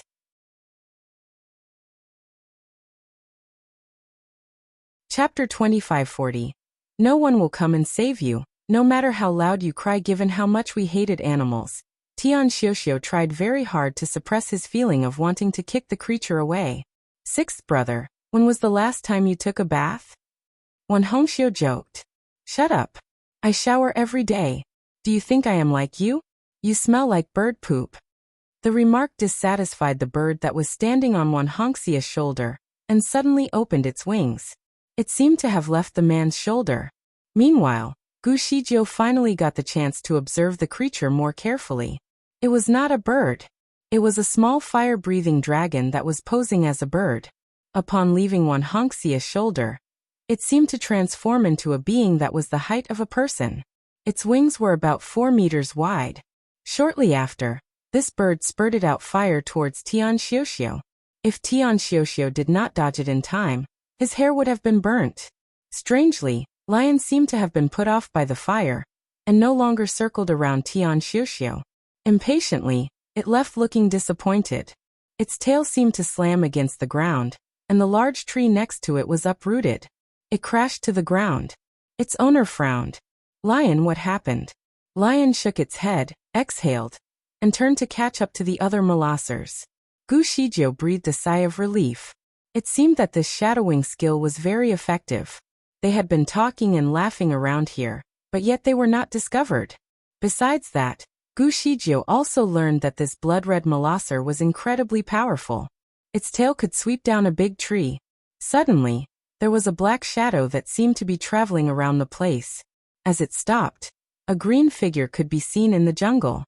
Gu Zijia's eyes were sharp, so she could tell with one glance that the green shadow was Tian Mimi. What was he doing? Miss Gu, he is suffering from some illness. Rest assured he will come back later. Feng Ruhua explained. This young kid had an illness? Gu Shijio then turned to look at Tian Xiuxiu, who looked very similar to Tian Mimi. The two of them looked like teenagers of 15 or 16 years old. There were even dimples on the fair cheeks whenever they smiled. The only difference was that one of their dimples was on the left, and the other's was on the right. The two youngsters looked pure and harmless, but when Tian Mimi returned, Gu Shijio had changed her mind. Tian Mimi came back carrying the blood-red molosser. This molosser was huge.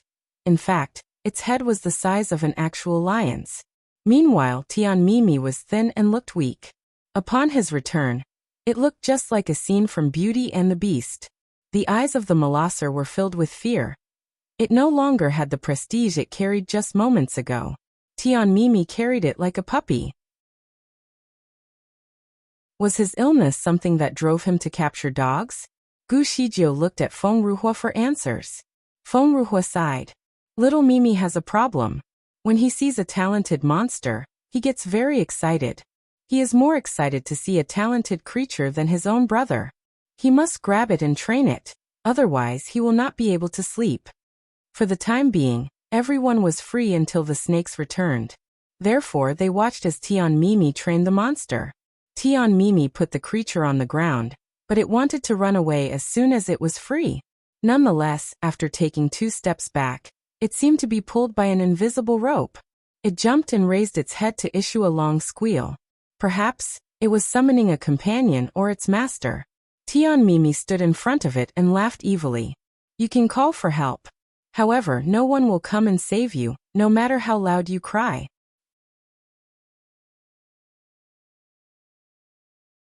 Chapter 2541. He was not as ferocious. Gu Shijio was speechless. She found this sentence too familiar to her. Whether it was in the upper bound or this world, a creature trainer was extremely rare. Gu Shijio had lived in 3 different worlds before, but it was her first time encountering one. Being inquisitive, she wanted to see how Tian Mimi would tame the beast. Lion had clearly suffered in Tian Mimi's hands. It was very resistant to his approach. However, the master did not give in and grabbed the creature toward Tian Xiuxiu. Tian Xiuxiu was clearly disgustedly, and took 2 steps back. Tian Mimi, what the hell are you doing? You know that I hate dogs. Lion, did you hear him? He hates dogs. Any dogs that go close to him get their skin peeled off. He even shatters their bones into dust. Yet, you circled the man 8 times just now. Just think about how he would punish you. It was apparent to the group that Lion could understand the human language. The hair over its entire body was standing after it heard that remark. Desperately, it slowly edged backward. Stupid child. It is useless for you to distance yourself. He is very vengeful. Even if you run away, he will go after you and skin you alive.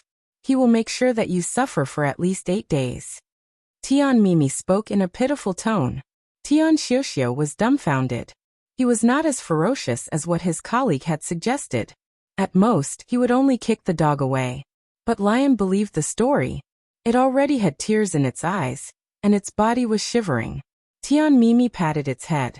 Don't be afraid. If you treat me as your master, I will protect you so that others will not dare to touch you again.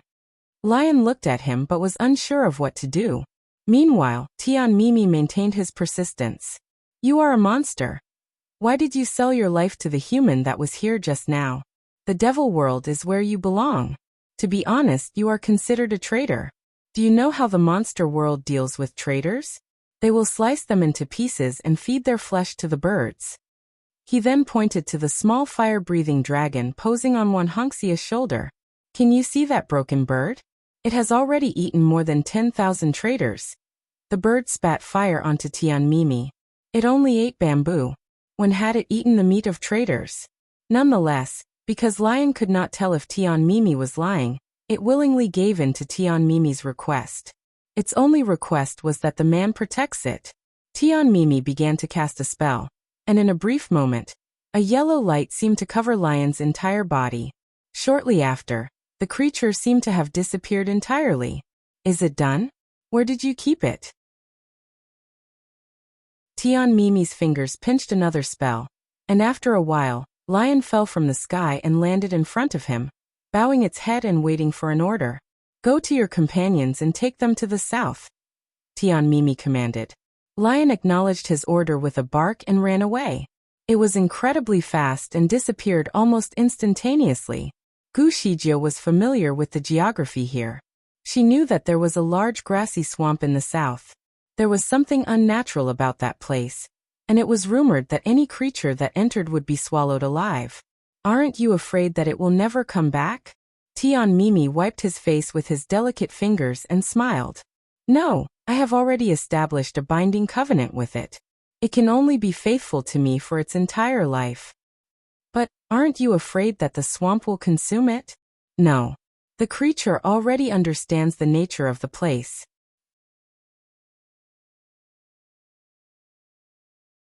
Chapter 2542. A Pair of Good Girlfriends. Miss Gu, rest assured. Tian Mimi and the monster he has captured can communicate telepathically. He can also summon the creature at any time. Even if Lion accidentally falls into the swamp, Tian Mimi can summon it back. Gu Shijie was relieved to learn that. However, she still had another question. Miss Feng, are you and your red snake also connected telepathically? Where is it now? Did it find the jade statue? Feng Ruhua coughed. I am not a creature trainer, so I am not connected to my snake. Nonetheless, Xiaoqi is brilliant. It can use the ground drilling technique if it needs to do so.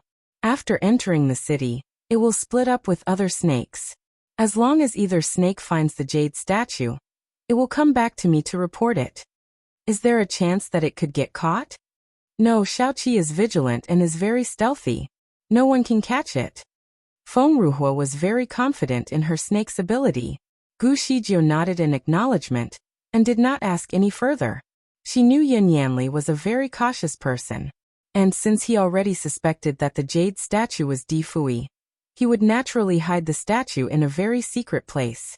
She guessed that there would make a lot of wizardry barriers guarding it as well. Therefore, it was very unlikely that they would find it. Nevertheless, if the snakes are unable to find it in advance, Gu Zhijia's backup plan was to sneak in on the day of the wedding and wait for the opportunity to save him. Since Yin Yanli would place the jade statue in a public place, and her chances of stealing it would be the highest.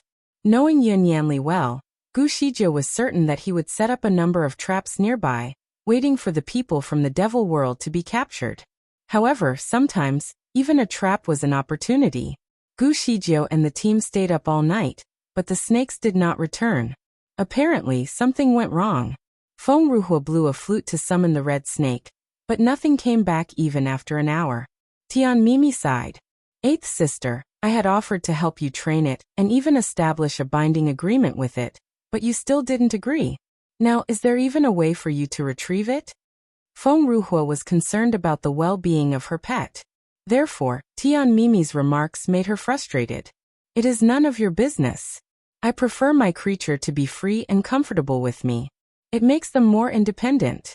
Forcing it to be submissive to me will only make it a dumb bird that has to wait for instructions from its master. It would not even have its own opinion.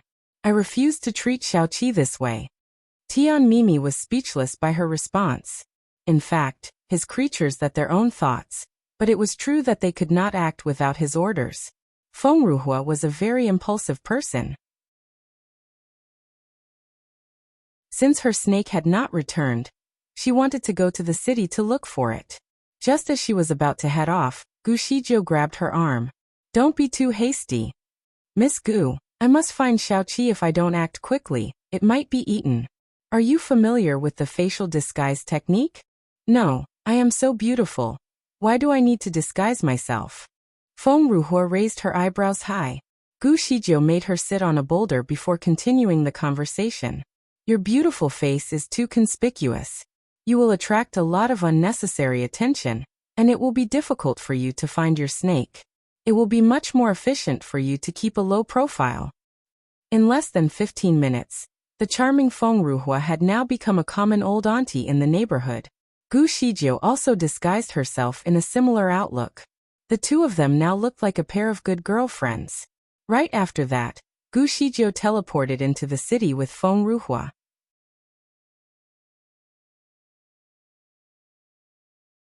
Since there were many aunties in the city, they did not catch any attention, and blended well into the crowd when walking down the streets. Feng Ruhua thought that the city would have been in a state of chaos. However, it turned out that it was very peaceful and no different compared to a usual day.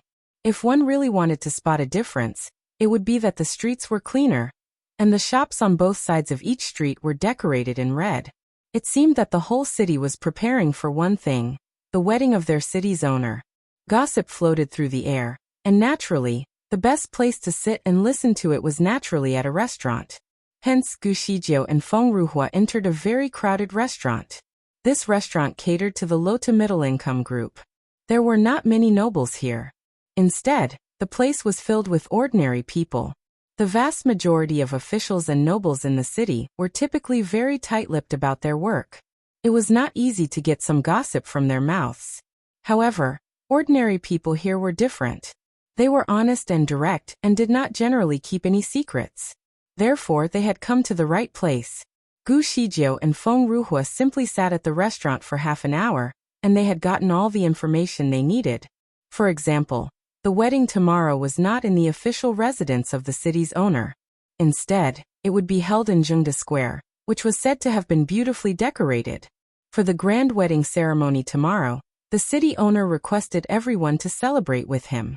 All the people would have a day off, and everyone could be present in Zhengde Square to watch the ceremony. They also heard that there was a snake invasion in the city last night. Nonetheless, the snakes had been captured, so the problem had been averted. The official news that was released to the public stated that being greeted by ground dragons was an auspicious sign, and was God's way of blessing the wedding.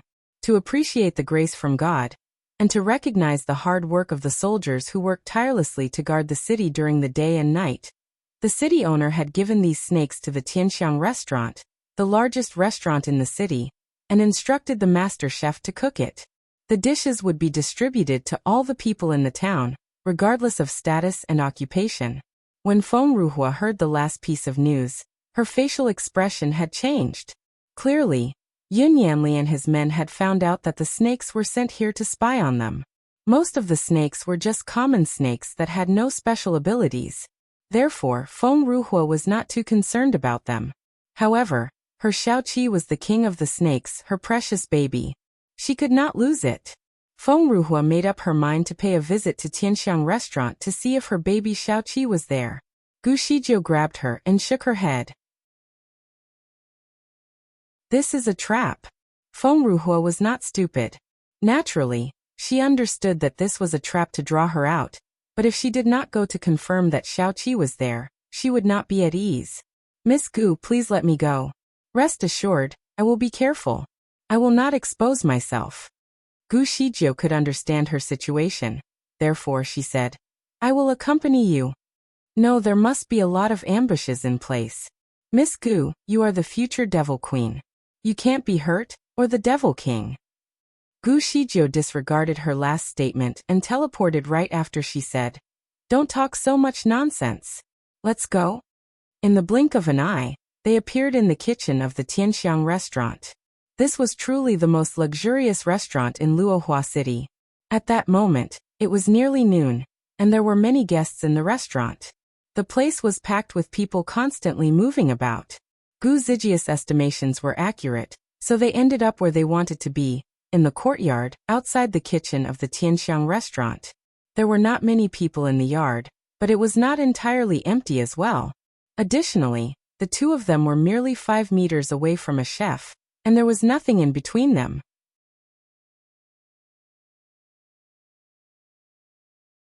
Feng Ruhua was shocked. It would appear as though the two of them were exposed. She subconsciously wanted to attack the chef, but was stopped abruptly by Gu Shijiu. Don't do anything rash. I have cast a spell to hide us. He can't see us. The cook had obviously not seen them. He even took the opportunity to pee in the corner of the yard before returning to the restaurant. Feng Ruhua could help but give Shijiao a thumbs up in admiration. "Miss Gu, you are brilliant." She was very impressed by how quickly Gu Shijiao could think of everything in advance. There were dozens of baskets in this yard. All of them looked rather big. Each basket had a lid on it, and there was a creaking sound coming from the inside. It was evident that the snakes were inside. Feng Ruhua took 2 steps forward, but Gu Shijiao held her wrist and whispered, "Don't act rashly. There are traps around here. There are also people hiding in the dark." Feng Ruhua subconsciously looked around but did not see anyone. She was dismayed. There is a wizardry barrier at the northwest corner of this courtyard. There are 18 masters inside there. Each of them is a master with at least a level 3 spiritual power. In the kitchen, in the lobby, and even on the second floor, these people are not just cooks and guests. There are 6 masters in the kitchen. There are 10 inside the restaurant, and there are 4 on the second floor of the private room. Gu Shijiao was talking to Feng Ruhua through a directed audio spell. Feng Ruhua was stunned. She had not sensed that there were ambushes in the vicinity. In fact, she did not even pick up any signs. She had certainly not expected Gu Shijiao to have gathered so much information just from standing in this courtyard for a brief moment. What an amazing observation. Perhaps, it was not an exaggeration to say that she could be on par with the Devil King. Nonetheless, given that Feng Ruhua was personally involved in this matter, she clearly did not want to believe in what Gu Shijiao had said. Being able to sense her eagerness to still go after the baskets, Gu Shijiao merely looked down in disappointment. Without Difui around, she needed to prove her value to the team, so that they would follow her instructions. She wanted to be able to save Difui with minimal cost. Instead of continuing to convince Difui's subordinate, she lifted her finger, and a gust of wind seemed to storm toward one of the baskets. Pack! The lid opened halfway. Shwa! All of a sudden, many figures appeared from all directions. A big net also descended from the sky to cover the basket tightly. Fortunately, after Gu Shijiao had already teleported to the roof of the restaurant with Feng Ruhua, otherwise, they would definitely have been trapped in the big net. Finally, she understood what Gu Shijiao was telling her. To confirm the accuracy of Gu Zijia's comments from before, she counted the number of people who were present. Consequently, she now had full respect for Gu Shijiao. The numbers were exact. "Miss Gu, you are a god." Meanwhile, Yin Yanli's men searched the entire place, but could not find even a single strand of hair. It seems that it was just the wind blowing? Otherwise, there was no way the culprit could escape from the net. Perhaps you are right. I have not heard of any subordinates of the Devil King that could avoid the net. Seeing nothing out of the ordinary, the men dispersed and returned to their hiding places. Feng Ruhua sighed. "I don't seem to be able to save these snakes. If she did it forcibly, it would surely alarm these people." She was not worried about going into battle, but she knew that the entire plan was at stake, because it might expose Gu Zijia's whereabouts. "Is Xiaoqi there?" Gu Shijiao asked. Feng Ruhua shook her head. "No, it is not there." Since Xiaoqi was their primary concern, the two of them decided to leave the place.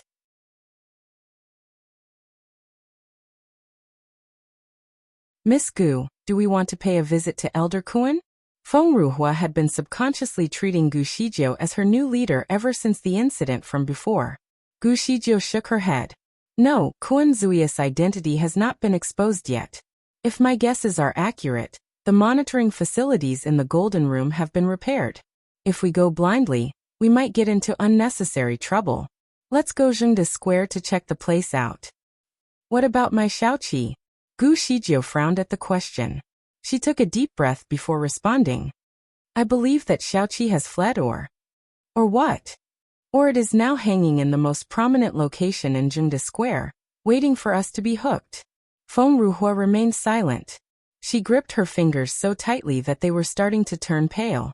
After a long pause, she tugged Gu Zijia's sleeves. "Let's go back." Gu Shijiao raised her eyebrows as she thought that Feng Ruhua would be desperate to save the snake. She did not expect. "Xiaoqi is my spiritual pet. It is very precious to me, but we should not expose our plan now." Gu Shijiu breathed a sigh of relief. Feng Ruhua was one of Di Fuyi's guardians. Fortunately, during this critical moment, she was still able to see things clearly. She bit her lips and patted Feng Ruhuo's shoulder gently. Do not worry, Yin Yanli will surely use Xiaoqi as bait to lure us out. He will not let it die. I will try to save it tomorrow. Feng Ruhua nodded. Understood. What do we do next? I have to go to Zhengde Square for a while. Gu Shijiu wanted to survey the place in order to make the specific arrangements. You sit in the restaurant first. I will come back to get you later. Miss Gu, let me be with you. It will be safer. Rest assured, even if I see Xiaoqi hung there, I will not take any action. Feng Ruhua did not agree to separate from her. No, you should go to the restaurant. You can find out more information if you are there. It only from knowing yourself and knowing the opponent that we can win the battle. After Gu Shijiu finished her sentence, she did not wait for Feng Ruhuo's reply, and had teleported away.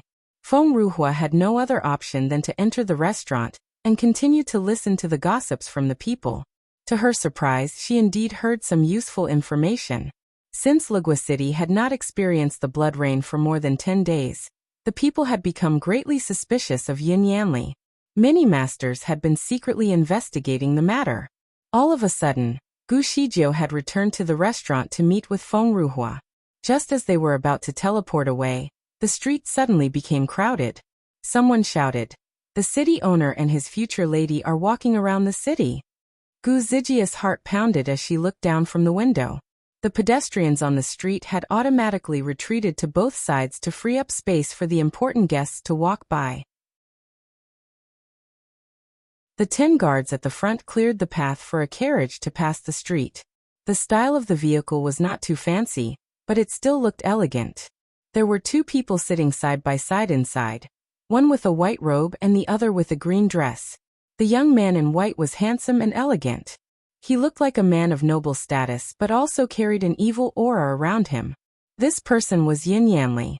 The lady in green beside him was beautiful, like a fairy. There was a green veil on her face that only revealed a pair of clear watery eyes. Catching a glimpse of her was enough to make any person tremble. This was Gu Shijiu. The entire scene was overwhelming for the real Gu Shijiu as she stood and watched. Especially when she saw Yin Yanli holding the hand of Gu Shijiu. Each finger had crossed one another while Gu Shijiu was seen leisurely leaning on Yin Yanli.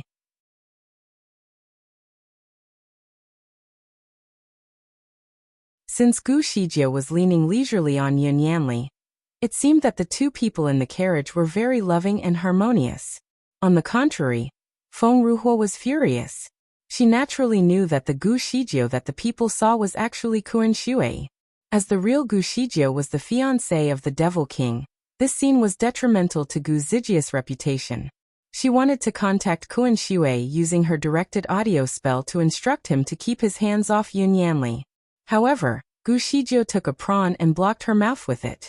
She whispered, "Do not contact him using the directed audio spell. He is too close to Yin Yanli right now. The man could possibly hear the conversation. To make matters worse, this could also be a trap." Feng Ruhuo's forehead had drops of sweat leaking from it all of a sudden. She seemed to have finally figured out Yin Yanli's underlying intention, and quickly covered her mouth. She would no longer attempt to contact Kuan Shui for the time being. The 2 ladies were still on the 2nd floor of the restaurant at this time. It was not too high up for them to just jump down, but the streets were rather crowded. It was quite noisy in the restaurant, so the dialogue between Gu Shijiu and Feng Ruhua was not audible to the people nearby. Meanwhile, the carriage seemed to be passing the street at a rather slow pace. Once it passed, Gu Shijiu immediately left the place with Feng Ruhua. In fact, she had come and gone several times, but no one in the city had realized it. Of course, Yin Yanli was not aware of it too. He was too distracted by the lovely lady leaning on his shoulder to think about anything else. In fact, the man looked somewhat satisfied. The Gu Shijiu next to him was gentle, warm and tender. She also smelled sweet like a flower. This was a luxury that he had never gotten before, so Yin Yanli felt like he was in a dream. Nonetheless, he was also aware that the beautiful woman next to him had not voluntarily leaned on him or held his hand. Yin Yanli had blocked the acupuncture points on her body, making her unable to move. Shijio, did you see how happy everyone here is? A lot of people are praising us as the perfect couple. Yin Yanli whispered to the beauty beside him while applying slightly more pressure on her soft hand. What the hell is a perfect pair? It certainly could not be what they had at that moment. Kuren Shui almost had goosebumps just listening to the man. His life had been a little difficult lately. From the morning, Yin Yanli had been like a mushroom in his golden house. The man had been trying to talk sweetly to Kuren Shui the entire time until they passed through the city streets. Shijio, do you know the identities of Di Fuya's subordinates? Kuren Shui ignored him. Gu Shijio might not know Di Fuya's subordinates, but Kuren Shui surely knew them. Nonetheless, he would never tell Yin Yanli.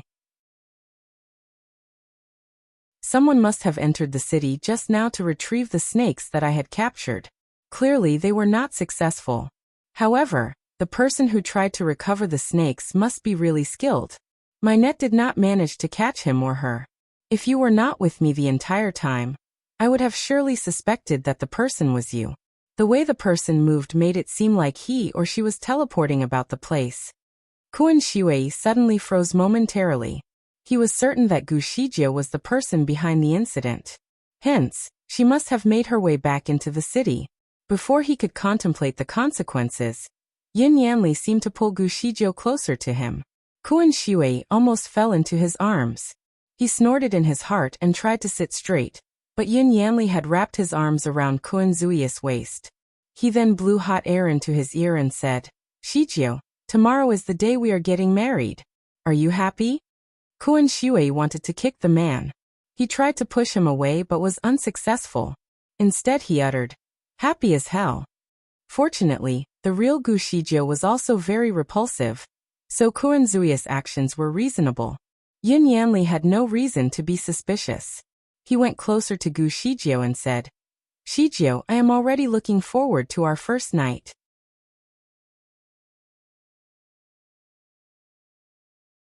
Chapter 2547. Where is the jade statue? Kuren Shui tried to suppress the inner powers in his body, so that he would not attract any unnecessary attention. He tried very hard to stay calm the entire time and kept his head down. He thought to himself, Yin Yanli, I swear if I don't get you, I will no longer consider myself as a Kuren. The mythological creature used to flirt with Yin Yanli, but it was just for fun. He did not really have feelings for the man. He glanced at Yin Yanli beside him, like a wolf in sheep's clothing looking at a little deer around him. Yin Yanli felt a sudden chill down his spine. However, he did not keep this discomfort in his heart.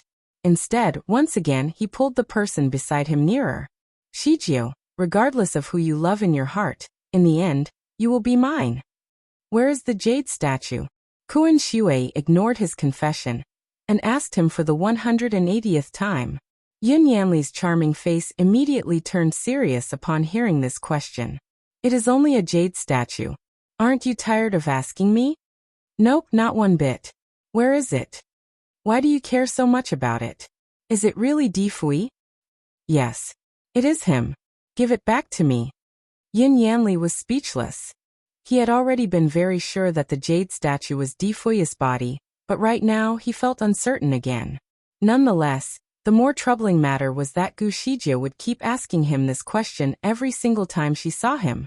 It was as if she was drilling it into his brain. Yin Yanli would automatically turn hostile every time he heard it. Even on such a wonderful occasion, she just had to ruin it by asking this question again. Yin Yanli finally had enough. Gu Shijio, you need to give up. Tomorrow, I will turn it into dust. Whether it is Di Fui or not, you can't do anything about it anymore. Don't lie to yourself. I am sure you cannot destroy it. Just watch me tomorrow. I don't have to hide anything from you. I had gotten the secret skill from God last night, and now I know the way to shatter the jade statue completely. What is the way? You will know it tomorrow. Yin Yanli, where is the jade statue? Yin Yanli was fuming. How could she ask him the question again? He was utterly annoyed. As a result, he abruptly announced the end of the trip to the city, even though he had originally planned to stay a little longer. He told Gu Shijio that he would bring her back to the Golden House. Kuren Shui was also relieved to return. He was not afraid of being held captive in the place. Strangely, his biggest concern was that Yin Yanli would have sex with him forcibly on the eve of the wedding. He was not sure whether he should even resist it or not. With his abilities, he could escape from the place, but it would surely expose the fact that the real Gu Shijie had escaped. If he did not resist, oh, what the hell? Perhaps it would be fine as long as he was the one on top. However, he knew that Yin Yanli would definitely not be willing to let that happen. Therefore, Qin Shui decided to annoy Yin Yanli further. In the end, it seemed as though he was successful. After he returned to the Golden House, he went directly to the bed and covered himself with the quilt. He lay down and wanted to fall asleep immediately. Nevertheless, after a brief moment on the bed, a red snake sneaked out from the quilt and looked at him. The two of them stared at each other for a second. Qin Shui then pointed to the snake's head and said, "Xiao Qi, although we have not been happy with each other because I had stewed your companion in the past, you don't have to hate me until now, right? I have saved you this time. Otherwise, your skin would have been peeled off by Yin Yanli."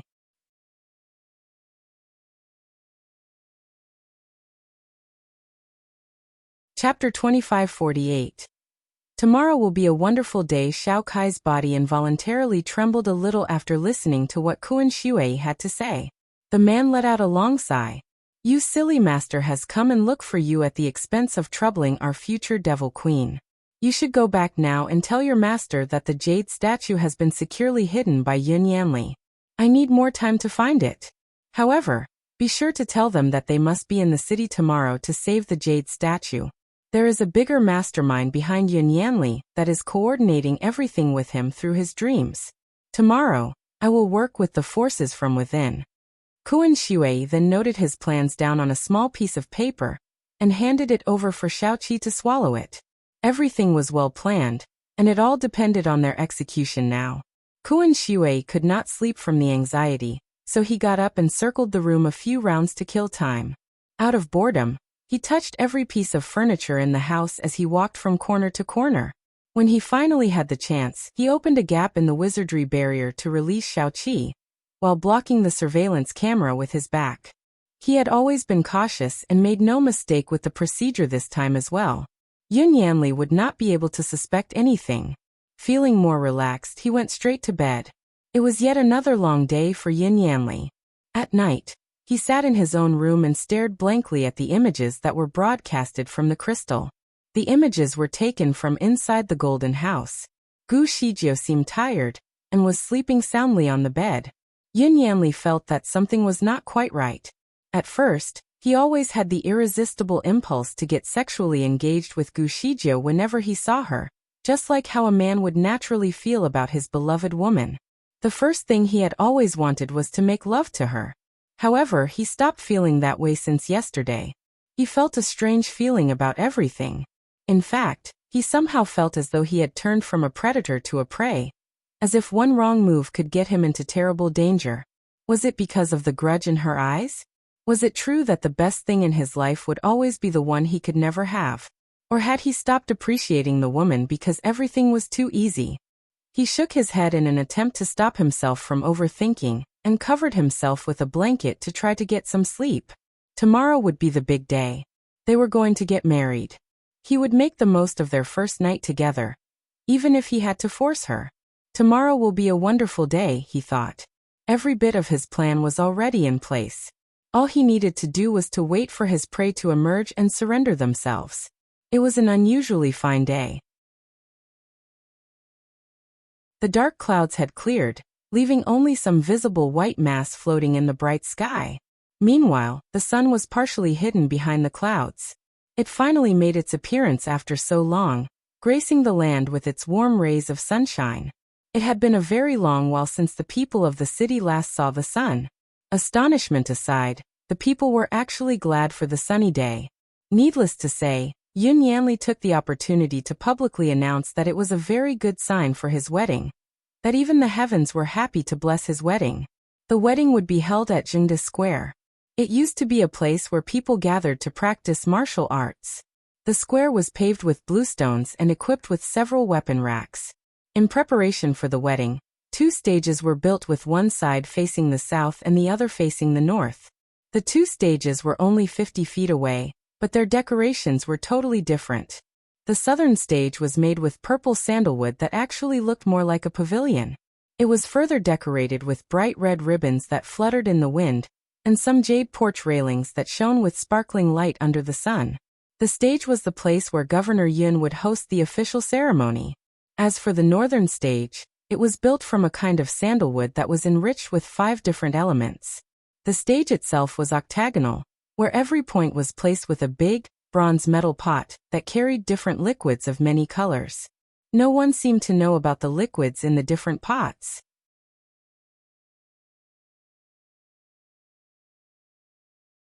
Chapter 2549. The wedding. In the middle of the stage, there was another platform in the shape of a lotus flower that was supporting a big pillar, made of burgundy wood material that glittered with dew. Other than the stages, the square itself was divided into 8 different regions, each separated with a layer of white curtains. Surely, these regions were allocated for the common people to witness the ceremony. Long before the start of the ceremony, the place was already thronged with excited people. Patrols were stationed to guide the people into different designated areas in an orderly fashion to avoid any accidents. The people were generally spiritual energy cultivators, so they lined up according to their element of practice, respectively. A huge crowd was expected to show up, as a lot of people would definitely come to witness the governor's big day. Additionally, Yin Yanli's men and their families already made up a huge sum. Therefore, the regions had to be built accordingly to accommodate an equal number of people in each tent, so the square would not be too crowded. Feng Ruhua and the rest of the guardians were among the crowd. Gu Shijio had disguised them so they could keep a low profile among the people.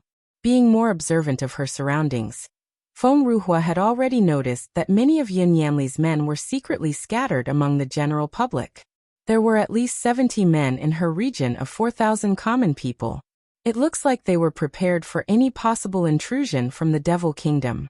Feng Ruhua could not help but smile scornfully. Yin Yanli knew that the people from the Devil Kingdom would definitely show up to save the jade statue, so he must have multiple traps set up in the square. The traps that he made were powerful but were not hidden well enough to escape the eyes of Feng Ruhuo's third brother, Wan Hongxiu. Eventually, most of the traps were secretly destroyed. Collectively, the team was confident with their plan. Moreover, Gu Shijio still had an ultimate killer move. Once triggered, Yin Yanli would definitely be thrown into confusion. As time passed by, the sun was slowly rising higher. It was also a second closer to the final countdown. The bustle was getting rowdier, waiting for the ceremony to start. Finally, an ensemble of gongs and drums could be heard from afar, accompanied by loud fireworks that slowly closed in. Amidst the sound of festivity, a group of people slowly approached the square. Feng Ruhua was not quite expecting the type of celebration. It really did look like a wedding. All the people watched the display as the parade arrived at the designated spot. Just like how people celebrated their weddings in the mortal world, the groom in fiery red robes was the unmistakable lead. There he was, riding a horse and guiding his men through the crowd. At the end of the parade, there would be a red wagon to take him away. Feng Ruhua heaved a sigh. She knew very well that the sedan cost a fortune just by the look of it. Yin Yanli seemed to care about Gu Shijio, at least a little. She could not help but wonder how Kuan Shui felt about the bridal sedan. Although Feng Ruhua was a woman, she certainly behaved rather manly. Kuan Shui would often tease her, and say that she was anything but a lady. In return, she would always make fun of Kuan Zui's girly appearance and his lack of manliness. Although Kuan Shui liked to flirt around, he did not particularly appreciate people saying that he looked like a woman. He would usually teach these people a lesson for making fun of his appearance. Nonetheless, he had to disguise himself as a beautiful woman today. Excited, Feng Ruhua was suddenly happy that she finally found something that she could mock Kuan Shui with for a long while. She then took another look at the octagonal stage of elements. The stage looked like the place where Yin Yanli would place the jade statue.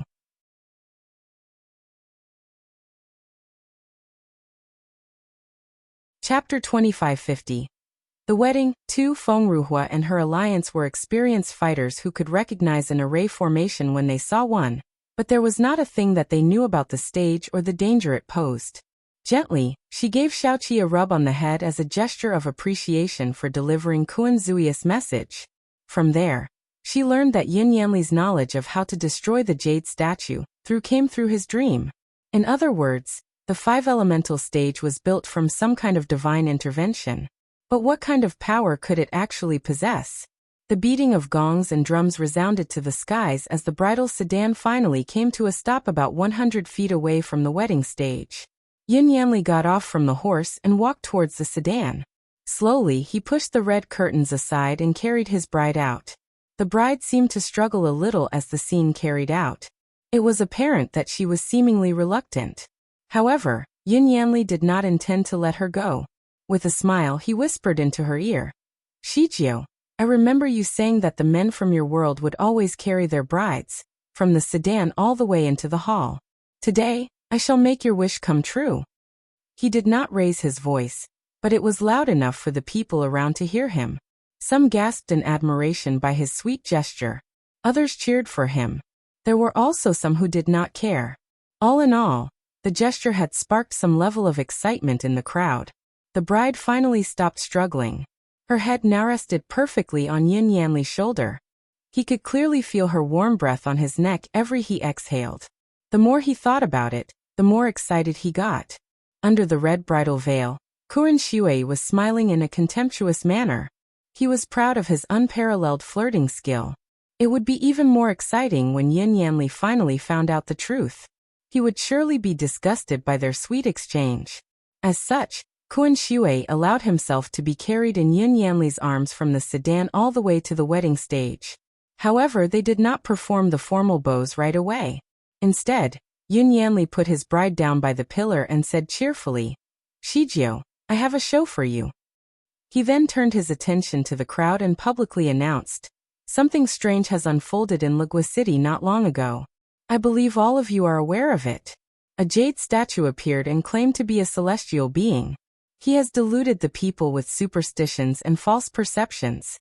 Yin Yanli then briefly talked about the incident in Lugua City and gave the credits of the disappearance of the blood rain to himself. Finally, he added, "I know that you will definitely have doubts about what I have recently achieved. After putting in a great amount of effort, I have finally caught the Devil King, who had disguised himself as a celestial being. He has tried to confuse you about what is right and what is wrong. My people, he has done so in order to destroy the order of society in the entire Shura world. Thank God for his mercy that I am finally able to capture him. Today, I will show you his true colors." His words had certainly aroused everyone's curiosity. They all looked at him intensely, waiting to see what he will unravel. Feng Ruhua and the rest were anxious too, for they were finally about to see the jade statue of the Devil King. They started wondering where the statue could have been. Had Yin Yanli hidden the statue in his storage space? Under the sparkling eyes of anticipation, Yin Yanli started performing a spell. Many streaks of light then appeared from the tip of his finger and flashed towards the five-colored stage. Gradually, a jade statue slowly showed up. The statue was indeed made of jade, but the figure was too realistic. It was hardly any different from the man himself. The carvings were incredibly intricate. Feng Ruhua was breathless. The statue was really the Devil King himself. Although she had dedicated her service to Di Fui for almost 6 months, it was truly her first time to see him this way.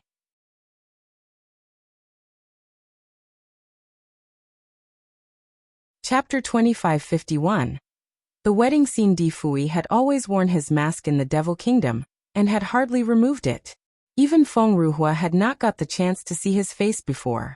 The jade statue was so exquisite that she was charmed by its stunning features. She could not believe her eyes. The last time the jade statue was visible to a crowd, Gu Shijiao had lifted it in the air but shielded it with a thin mist of white clouds. Hence, part of its body was concealed, and people could not see its face very clearly. This was the first time that all of them could finally have a good look at the statue. Everyone was equally excited and felt as if its beauty had blessed their eyes.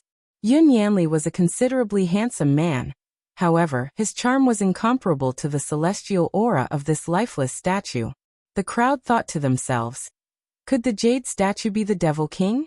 They simply could not imagine meeting the man himself. How would they be able to handle his alluring beauty?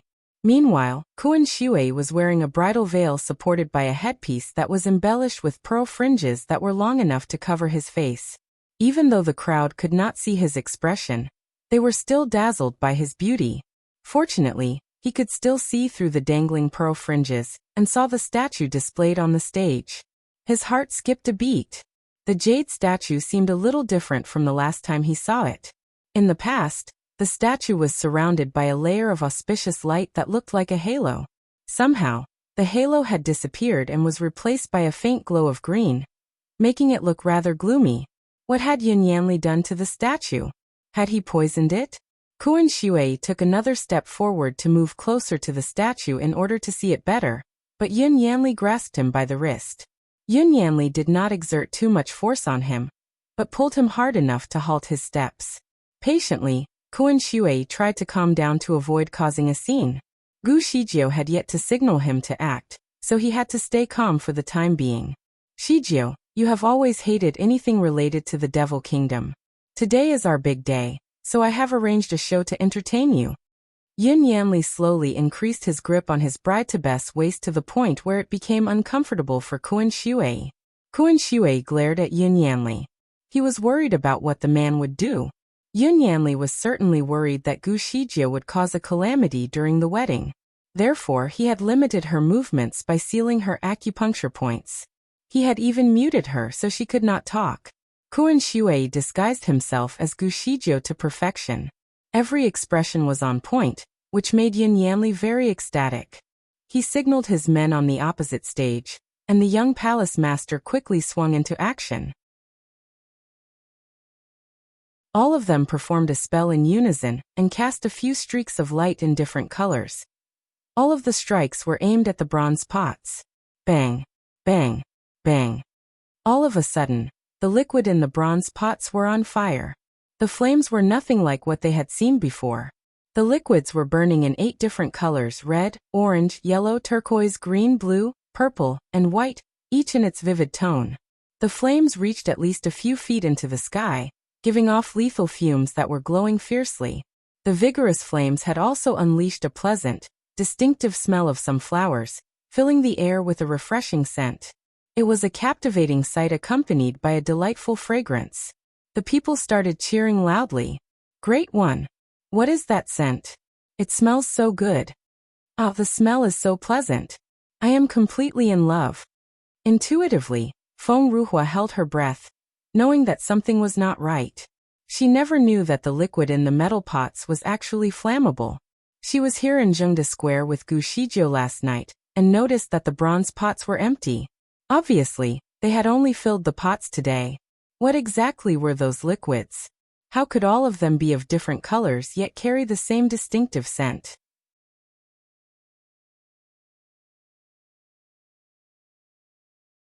Chapter 2552.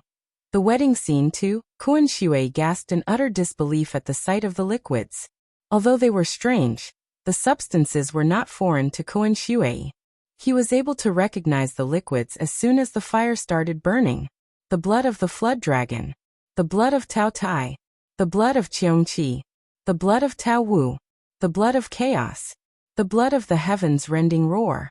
The blood of Fei Fei. The blood of Baifeng. The 8 different liquids were the blood of 8 different mythological, evil creatures. These evil creatures all possessed a very strong demonic aura, exerting a force so great that they could change the order of the world. Even their blood possessed a demonic aura. According to legend, burning the 8 types of blood together could ultimately release a scent that could destroy all kinds of wizardry barriers and contaminate even the purest form of celestial aura. Not even a mighty immortal could get away from it. He certainly did not expect Yun Yanli to have gathered all the types of blood here. How could he achieve such a feat? Was it even possible? All these evil creatures could not even be found in the Shuro world. Perhaps, Yun Yanli was right about having someone behind him from in his dreams. Qin Shui took an anxious look at the jade statue that was tightly secured on the pillar. It was even harder for him to see whether the statue was authentic through the flames and fumes. The jade statue used to be invincible because of the protective wizardry barrier that it possessed. Unlike any other barriers, it could not be penetrated via ordinary methods. Qin Shui was able to stay calm because he knew that the jade statue was well protected by the strong wizardry barrier. Yun Yanli could not destroy it even if he tried. However, the situation was different now. Qin Shui could no longer keep his cool. He gazed into the distance to look for Gu Shijiao. He knew that she must be somewhere in the crowd, and he could not help but wonder why Gu Shijiao had not signaled anything yet. Before he could make up his mind on what to do next, a loud explosion from afar distracted him. Clouds of black smoke could be seen rising from the administrative center of Luohua City. The explosion was so loud that everyone could feel the ground shaking. In shock, the people followed the sound and peered at the explosion site. The governor's residence has exploded. A voice exclaimed. The dark clouds from the explosion had filled almost half of the sky. Dust and ashes from the shattered building still lingered in the air, forming a spectacular view of a rising mushroom cloud. It was really happening. The entire scene unfolded too suddenly, so the crowd began to panic. People started shoving one another in order to get out. In just a matter of seconds, the place had turned into chaos. Some people starting screaming. What is happening? Why is the governor's residence on fire? Could it be that the people from the Devil Kingdom are here? Governor, you should go and have a look. Let us go and have a look. The heated discussions went on. These voices seemed to achieve their desired effect as they built suspense in the crowd. Convinced, the people from each tent started to move towards the exit as the square continued to lose its order. Qin Shui felt that hope had just returned. It looked like Gu Shijiao had succeeded. He moved a little but was immediately stopped by an arm that was wrapped around his waist. Yun Yanli whispered hoarsely into his ear, Shijiao, where do you think you are going? He sounded rather callous. Qin Shui sighed. Yun Yanli, your residence is burning down. Aren't you going to have a look? Yun Yanli had momentarily deactivated the spell that he used to prevent Qin Shui from talking, which allowed him to respond. Certainly, his volume was still restricted. All he could do was speak softly, so other people could not hear what he said. Yun Yanli gave him a smile, but it was not genuine. He got even closer and said with a harsh tone, the men from the Devil Kingdom must have caused it, right? Are they trying to use this distraction to save their master? Qin Shui frowned at him. So what? Your house should be the main concern. It is merely a building that is worthless to me. You're tuning in to the Li Mei's Wuxia Whispers YouTube channel.